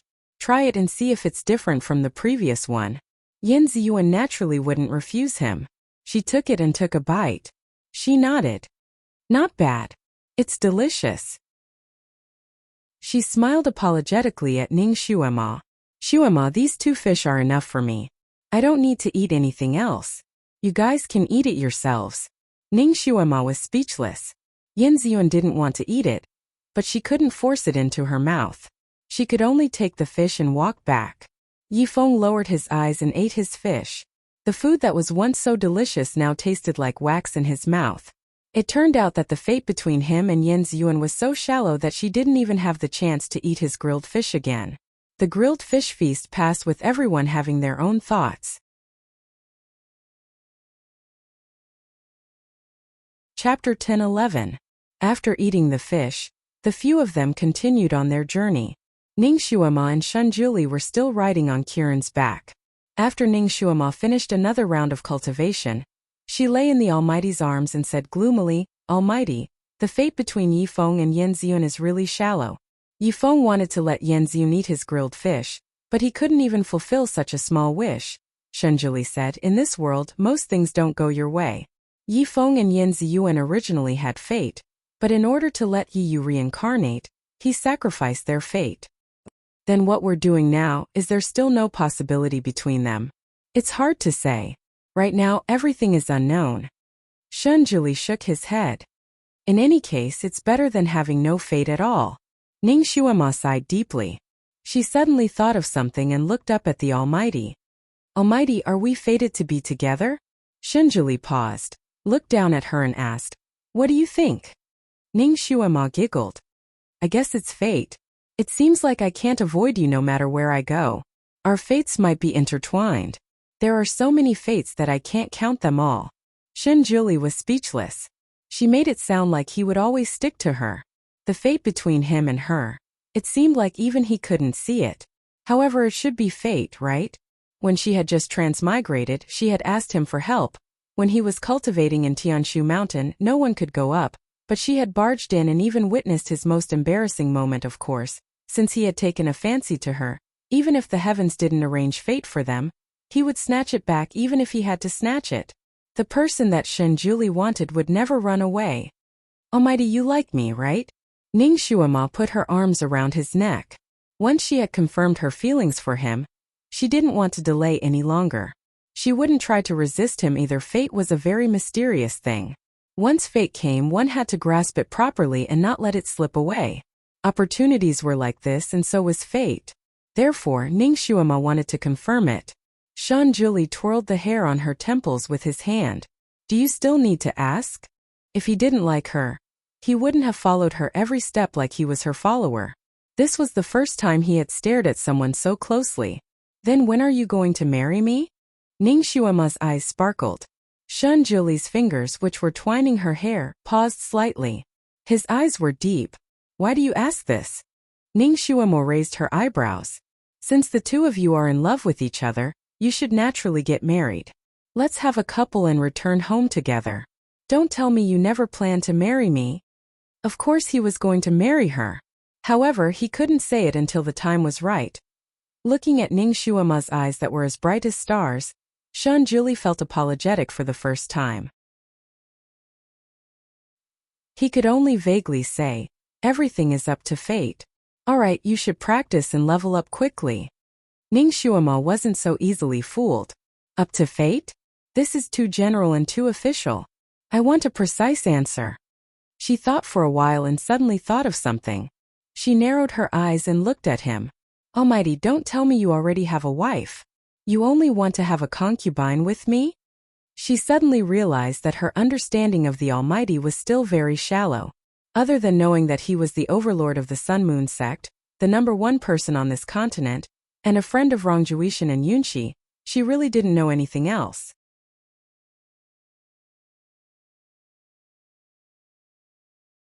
Chapter 10-12. This time Shenzhuli shook his head quickly. No, you think too much. I have never married anyone. As soon as he said this, a conversation with a vague voice suddenly appeared in his mind. Divine Lord, don't you like me? What do you think? I think you don't like me. Otherwise, why don't you want to be with me once? Be more reserved. Don't you feel embarrassed saying such things every day? I only say this to you. You are my husband. It doesn't matter if I say it a few more times. Who taught you this? Stop it. Divine Lord, since we love each other, isn't it normal to be together? Come on. We need to get married. I am not a casual person. Then let's get married. I want to marry you. Shenzhuli's body slightly stiffened. The conversation that suddenly appeared in his mind was too vague. He almost couldn't tell if it was a male or female voice, but strangely it made his chest hurt. He frowned slightly. After so many years, this was the first time such a situation happened. He immediately tried his best to think about this vague voice, but no matter how hard he tried, he couldn't remember anything. There was only a blank. Even the conversation that had just rung in his mind had disappeared, leaving him unable to grasp any clues. He slightly frowned and shook his head. He didn't want to think about it anymore. He just wanted to grasp the present. As for the past, he didn't want to pursue it anymore. He pinched Ning Xuema's face. Don't think too much. Hurry up and practice. It seemed like he really had something that he couldn't say. It was so obvious that he was beating around the bush. Ning Xuema was a little uncomfortable. She looked at Shinjuli and didn't want to guess. She just wanted to get a definite answer from him. Do you want to marry me, or not? Let's make it clear first, I don't want to be your concubine. If you want to marry me, you can only marry me. I want to be your wife. Do you agree? This girl was really difficult to deal with today. Shinjuli was helpless. Idiot, you should let the man do the marriage proposal. Humph, I am the one who wants to marry you. And you still don't want to give me an answer. If I were to wait for you to beg me, wouldn't I have to wait for God knows when? Come on, answer me. Ning Xuema was like a bully who was forcing him to marry her. She almost grabbed his collar and forced him to agree. Shinjuli was pestered by her to the point that he had no choice but to harden his heart and say, I will tell you when you reach Earth rank level 8. Ning Xuema. She felt even more uncomfortable. Was it that difficult to say yes? Why did he have to wait for her to reach level 8 before he could tell her? He was clearly delaying things. Even if the Almighty didn't want to say it, she couldn't force him to say it with a knife. Ning Xuema didn't want herself to think too much, but she had to. Could it be that he was just teasing her because he found her fun? Naturally, Shinjuli could tell that she didn't look good, but he could only pretend that he didn't see it. He urged her, all right, let's stop chatting. You should practice martial arts. Ning Xuema's heart was burning with anger. She turned over and sat up in his arms, but she didn't want to meditate. She swung her small feet on Kiran's body. I don't want to practice martial arts today. She ignored Shinjuli and only chatted with Kiran. Kiran was originally depressed because it couldn't get a word in, but now that Ning Xuema was talking to it, it was naturally happy. It was a talkative creature. If Ning Xuema asked one question, it could answer 10 questions. One person and one beast chatted, so it wasn't boring. Chapter 10:13. Shinjuli was completely ignored by her. After flying for another day, the weather had become extremely bad. The north wind was bitterly cold, and the snowflakes were as big as plates. When they blew on their faces, they were as sharp as blades. In front of them was a vast expanse of ice. It was similar to the scenery of the North and South Poles in documentaries. Everywhere they looked, they could only see white snow. Snowy mountains, snowy valleys, snowy peaks. There were no other colors between heaven and earth. The ground was covered with a thick layer of ice, and on top of the ice was a thick layer of snow. As soon as the giant crane landed, its 2 long legs sank into the snow. It was so scared that it screamed and almost flipped over the carriage on its back. In such extreme cold, Gu Zian was wearing a cotton coat. Even so, when he opened the carriage curtain, he was sucked in a large mouthful of icy wind. He choked and coughed for a while. Seeing such deep snow, he did not want to come out of the carriage. His gaze fell on Ning Xuema. Where is the ice flame flower? Ning Xuema only replied with one word. Find it. Gu Zian was stunned. He looked around and could not see the end of the vast expanse of ice. How was he going to find it? How am I going to find it? How long will it take? He had not even started looking, but he was already worried. Ning Xuema smiled coldly. There are so many people running around for you. We are not annoyed, but you are? This sentence made Gu Zian choke. At this time, he knew that his life was in the other party's hands. This girl was not someone he could offend. He said embarrassedly, Madam Ning, you misunderstood. I feel bad for causing everyone to suffer in the cold. Since you feel bad, then stop talking nonsense. Ning Xuema was still angry, and did not want to listen to his nonsense. As expected, Gu Zian did not dare to say anything. He felt that Madame Ning's anger today was too big. He could not help but look at Han Shangyue.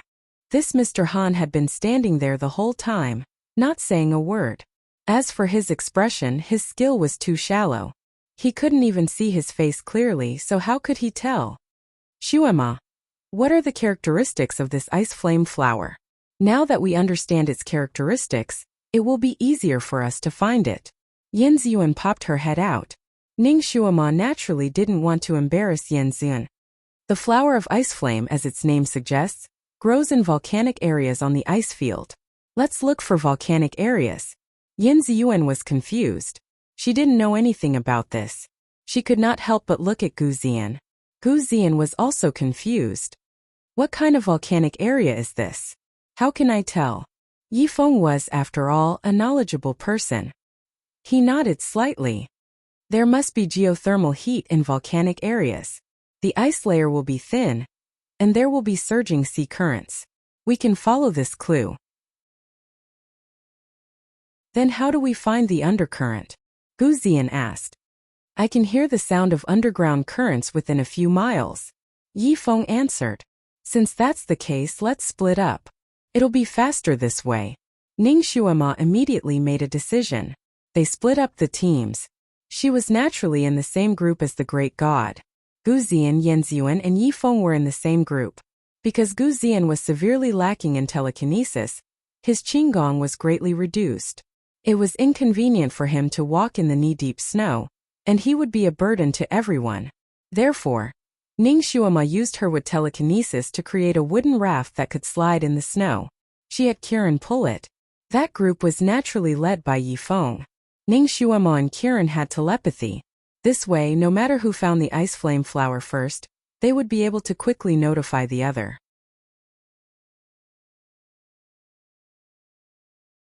Chapter 10:14. Although Ning Shuama didn't have any experience of living in the ice field, she had at least watched movies like The Vertical Line about adventures in the North and South Poles, so she still had some knowledge. She told them to pay attention to dangerous places like snow holes and crevices. Naturally, they also had to pay attention to avalanches. She knew that Kiran wasn't very reliable in this aspect, so she simply told Yi Feng about her experience and told him everything she could think of. Yi Feng noted it down one by one. Shun Juli listened faintly at the side and said after a moment, "So you're so long-winded too." She was really attentive to her friends.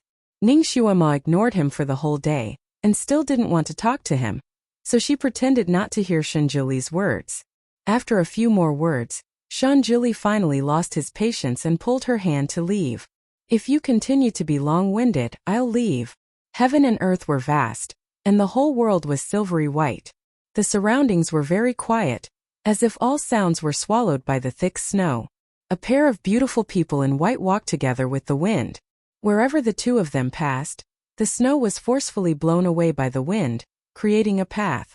Extremely far away, it was still a vast expanse of white, but behind them, there was a perfectly straight path.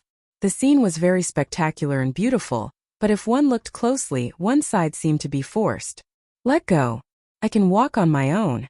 Ning Shuama pulled her hand away. The Almighty had been holding her hand too tightly, so it hurt a little. Shun Juli raised his eyebrows. "You can walk on your own?" Ning Shuama raised her head. "Of course, my psychokinesis has reached Earth rank level 4. Before she could finish her sentence, she felt Shun Juli let go of her hand. She reacted quickly and tried to land on the ground lightly. However, she did not expect her body to sink and fall into the thick layer of snow. The bone-piercing chill instantly spread through her limbs. Ning Shuama was agitated and jumped up, but she couldn't get out. Her feet seemed to be sucked in by something. The fire psychokinesis in his body automatically revolved, dispelling some of the chill. When she turned back to look at the Almighty, he was still floating in the air with his clothes fluttering in the wind. Anger welled up in her, but before she could explode, she heard the Almighty say, "The Tianquan snow here is rich in spiritual energy. It absorbs everything with spiritual energy. If you want to leave by yourself, you have to absorb all the spiritual energy here." Ning Shuema. "Guru, how wide is this Tianquan snow?" Shun Juli's voice was still as light as flowing water, but Ning Shuema could hear the hint of a smile in his voice. "It's not wide, only about 10 miles in radius." Ning Shuema. "Within a radius of 10 miles.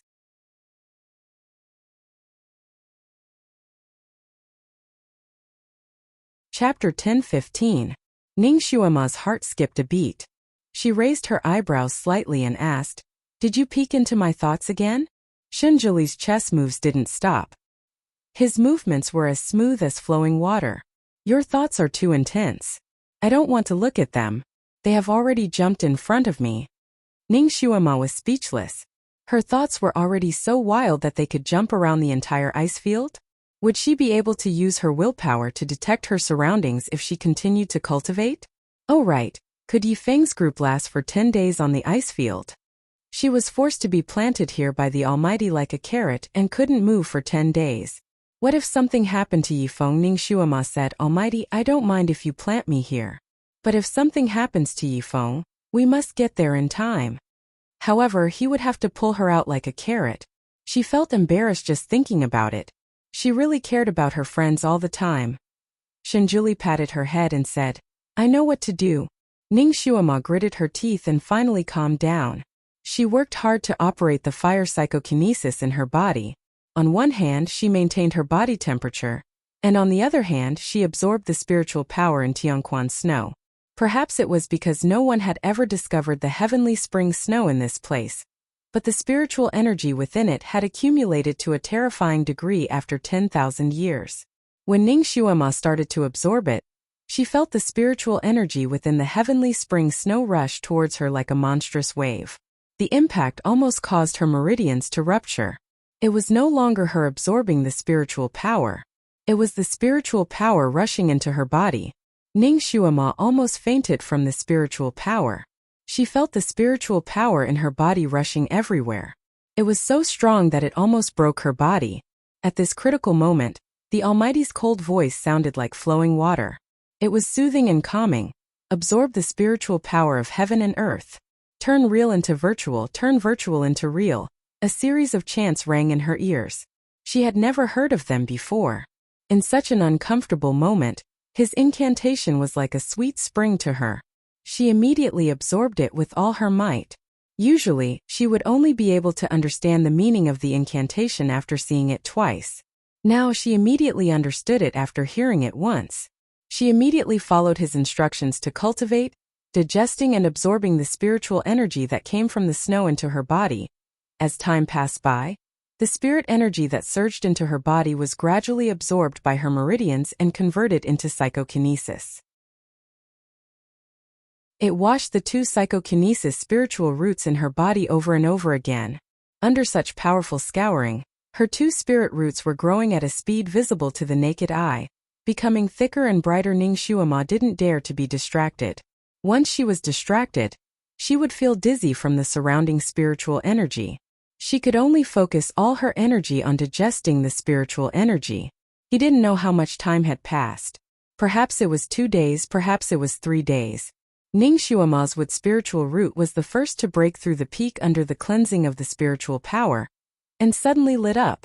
She didn't realize it herself, but Shanjuli, who had been guarding there, clearly saw that there was a circle of green light bursting out from her body. This green light was quite strange. It was green in the middle, and when it spread out, the edges were a beautiful red. Within the red, there was a faint purple. It was like a circle of strange Buddha's light was surrounding her. It resonated with the aurora flashing in the sky from time to time, and it was very beautiful. She had leveled up. Her blood vessels were much smoother in a split second. The surging psychokinesis flowed in her body, as if it was changing her muscles and bones. Everywhere it passed, it was cool and refreshing.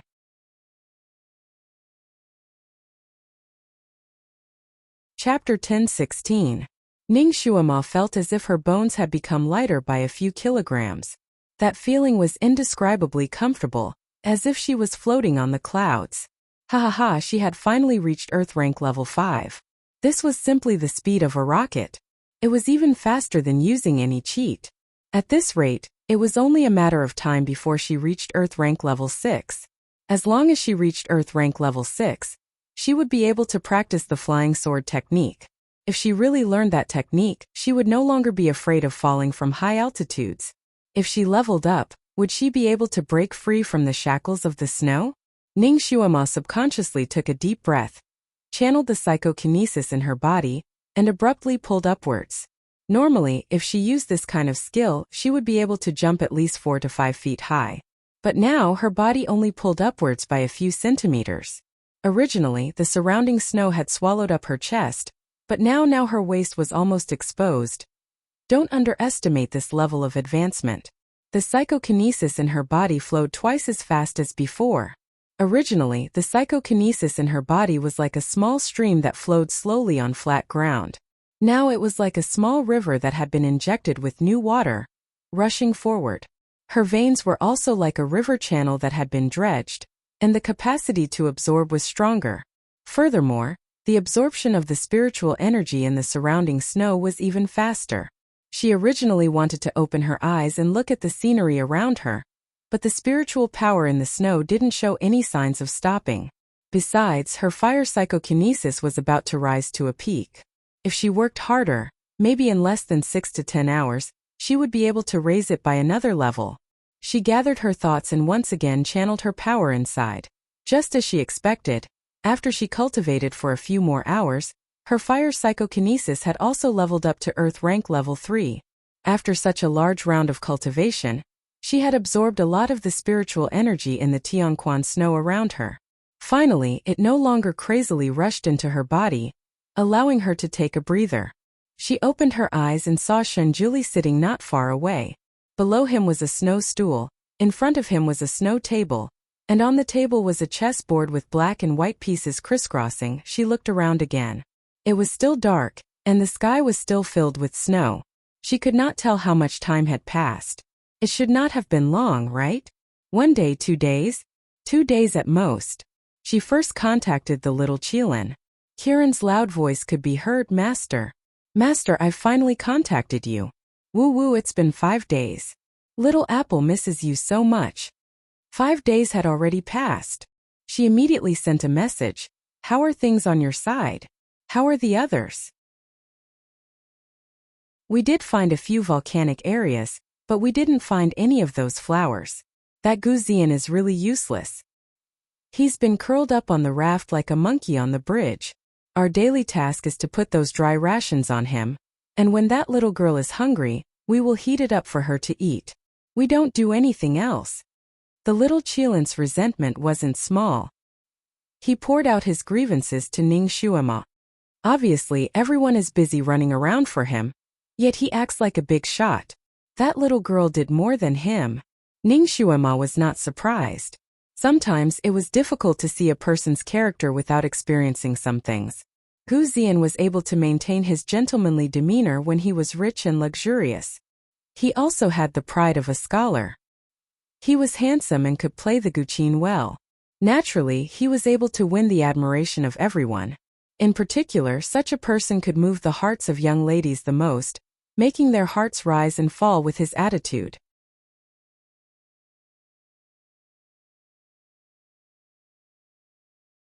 He also started to help.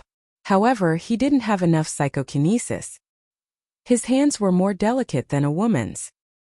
He only managed to pry 2 pieces of ice off, and a layer of oily skin was worn out. Not only that, his hand slipped, and the ice fell to the ground. It hit his foot, causing a big bruise on the back of his foot. Yin Ziyuan felt sorry for him.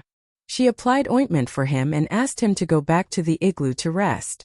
Gu Zian stubbornly said that he wanted to go through thick and thin with Yin Ziyuan. If she didn't rest, how could a man like him rest? Yin Ziyuan had no choice but to take him to rest.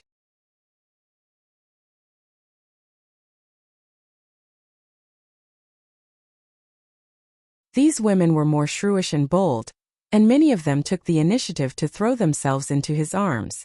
His thinking was the thinking of men in that era, occasionally lingering in romantic occasions as a kind of elegant thing. For women who took the initiative to throw themselves into his arms on such occasions, he naturally wouldn't refuse. At most, he wasn't like other rich playboys who were not picky.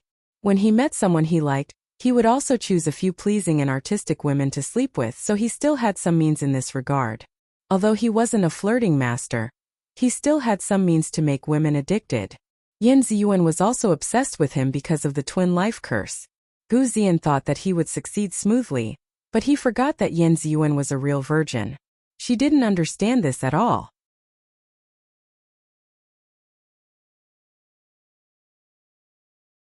Chapter 10:19. Therefore, when Gu Zian kissed Yin Ziyuan, she was still obedient and let him do whatever he wanted. However, when he started to have other thoughts and started to touch her, She struggled as if she was scared. Yin Ziyun also knew a bit of kung fu, so she unconsciously used her knee and bumped into his private part. Therefore, Gu Ziyan groaned and rolled to the side. He was in so much pain that he broke out in a cold sweat. Yin Ziyun finally got her freedom. She was panicked and confused. She didn't dare to stay in the same room with Gu Ziyan. She broke free from his restraint and wanted to run out. Later, when she heard something behind her, she turned around to look at him. She was shocked when she saw Gu Ziyan rolling around in pain. She walked back to him and wanted to see how he was doing. However, Gu Ziyan took the opportunity to push her down and forcefully hold her down. He whispered in her ear that they were going to be husband and wife, and that this was the duty of a husband and wife. If she really liked him, then she had to accept him. When he said this, although Yin Ziyun was scared, she didn't dare to struggle anymore. Because it was too cold, when her bearskin coat and cotton-padded jacket were taken off, she was shivering in fear and cold. She was shivering in her unlined clothes. Gu Ziyan was completely aroused by her. He half raised his body and began to take off his clothes. He took them off too quickly. After taking them off, he pressed Yin Ziyun down on the bearskin again. Coincidentally, the commotion in his room had alarmed the little Qilin who was lying outside and taking a nap. When it saw that the situation in the igloo was not right, it immediately turned into a cat and flew over. It didn't know anything about romance, so it didn't know what Gu Ziyan wanted to do. But Ning Shuama had told it in advance that if it saw Gu Ziyan pressing Yin Ziyun down, and both of them were undressed, it must stop them. Now the situation of Gu Ziyan and Yin Ziyun was very similar to what Ning Shuama had said. Therefore, Kiran flew in and scratched Gu Ziyan's white buttocks hard. Gu Ziyan screamed. 5 deep bloody wounds appeared on his buttocks. He couldn't help but jump up. He accidentally hit the low roof of the igloo. With a bang, a big bump appeared on his head and he almost fainted. Such a violent movement naturally woke up the sleeping Yifeng. He opened his eyes and saw this scene. Gu Ziyan was almost naked, and Yin Ziyun was also undressed. Even an idiot could see what had happened. Yifeng was furious. He rushed over in a few steps and pulled Gu Ziyan over, slapping him with his palm. Fortunately, Yin Ziyun saw that the situation was not good and shouted in time. Yifeng's furious mind was sobered up. The slap missed and didn't kill Gu Ziyan.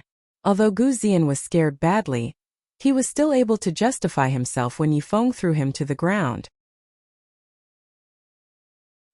He said that he and Yin Ziyun were already engaged, and if it wasn't for this accident, she would have been his wife for several days. He couldn't restrain his feelings for Yin Ziyun, and it was understandable that he treated her like this. Yifeng couldn't be bothered to argue with people like him. He only said coldly, "You two are still unmarried after all. If I see you bullying her again, I will directly cripple you." After saying this, he pulled Yin Ziyun, who had already put on her clothes, out of the igloo. He put her in his own igloo, while Yifeng himself stood guard outside of the igloo.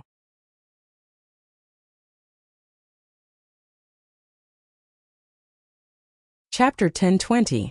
After such a ruckus, Yifeng, who had not had a good rest for several days and nights, did not dare to sleep anymore. Over the past few days, he and Kiran had been taking turns to keep watch at night. Kiran was not very reliable, so Yifeng did not dare to put the heavy responsibility of keeping watch on him. Only when he could not hold on any longer would he let Kiran take over for a while. After such a thing happened, he simply did not want to sleep. And Gu Ziyan, who had lost so much face this time, did not dare to mess around anymore. He was angry and hateful, but he did not dare to really lose his temper.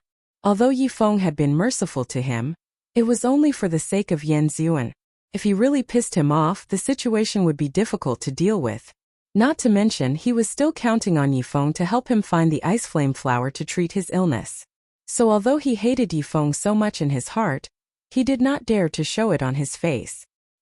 He treated the wound on his butt and lay down to rest again. Perhaps the smell of blood on his body had spread too far, or perhaps it was just a coincidence. In the latter half of the night, they were surrounded by a pack of snow wolves. In fact, they had encountered snow wolves along the way, but they were only in 2s and 3s. Other than giving Yifeng and the others a few wolf fur mattresses, they did not pose a threat to them. But this time there was a large pack of snow wolves. There were a total of 200 to 300 of them. Kiran was originally sleeping with Yan Ziyuan in the igloo. When she heard the commotion, Yifeng had already started fighting with the pack of wolves outside. The snow wolves here were unusually tall and fierce. Because it was not easy to find food on the ice field, their eyes were all red from hunger. Moreover, they were led by a wolf. By the time Yifeng discovered them, they had already been surrounded. Yifeng ordered Kiran to take care of the two people in the igloo while fighting with the pack of wolves in the snowstorm. Because Gu Ziyan and Yan Ziyuan were in two separate igloos, Kiran could only guard one igloo and not the other. It also had a problem with Gu Ziyan, so it mainly guarded the igloo where Yan Ziyuan was. When it saw that Gu Ziyan was in danger, it reluctantly went to help. In the face of life and death, Gu Ziyan naturally did not dare to pretend to be weak. He shouted for help and tried his best to defend himself. Fortunately, the door of his igloo was very narrow and only one snow wolf at a time. The snow wolves were ferocious. With his current strength, he was no match for them. If Kiran did not rush over to help him and tear the snow wolves into pieces in time, he was afraid that he would not be able to hold on for more than a quarter of an hour. Kiran felt that this was not a solution, so it let Gu Ziyan ride on its back and sent him to meet up with Yan Ziyuan. The two of them were in the igloo, so Kiran would not be tired from running back and forth. Moreover, the two of them would be safer. However, Gu Ziyan was frightened by the pack of wolves outside and did not dare to come out of the igloo no matter what. Yan Ziyuan, on the other hand, saw that the situation was not right and immediately rushed out of the igloo where she was hiding. She wanted to meet up with Gu Ziyan. She rushed out too recklessly and did not inform Yifeng and Kiran in advance. When Yifeng realized that something was wrong, Yan Ziyuan was already surrounded by 4 or 5 snow wolves. Yifeng was originally looking for the leader of the pack of wolves. When he turned his head and saw the situation, he was frightened. He ignored the wolves around him and rushed towards Yan Ziyuan. He finally saved Yan Ziyuan, but one of Yan Ziyuan's arms was bitten by a snow wolf. You're tuning into the Li Mei's Wuxia Whispers YouTube channel. We're so grateful for your support, and don't forget to subscribe to join us on this incredible journey through captivating stories. Your generosity through donations truly makes a world of difference, as it's the primary source of revenue that allows me to expand and enhance this channel for you. Thank you from the bottom of my heart for being a part of this adventure.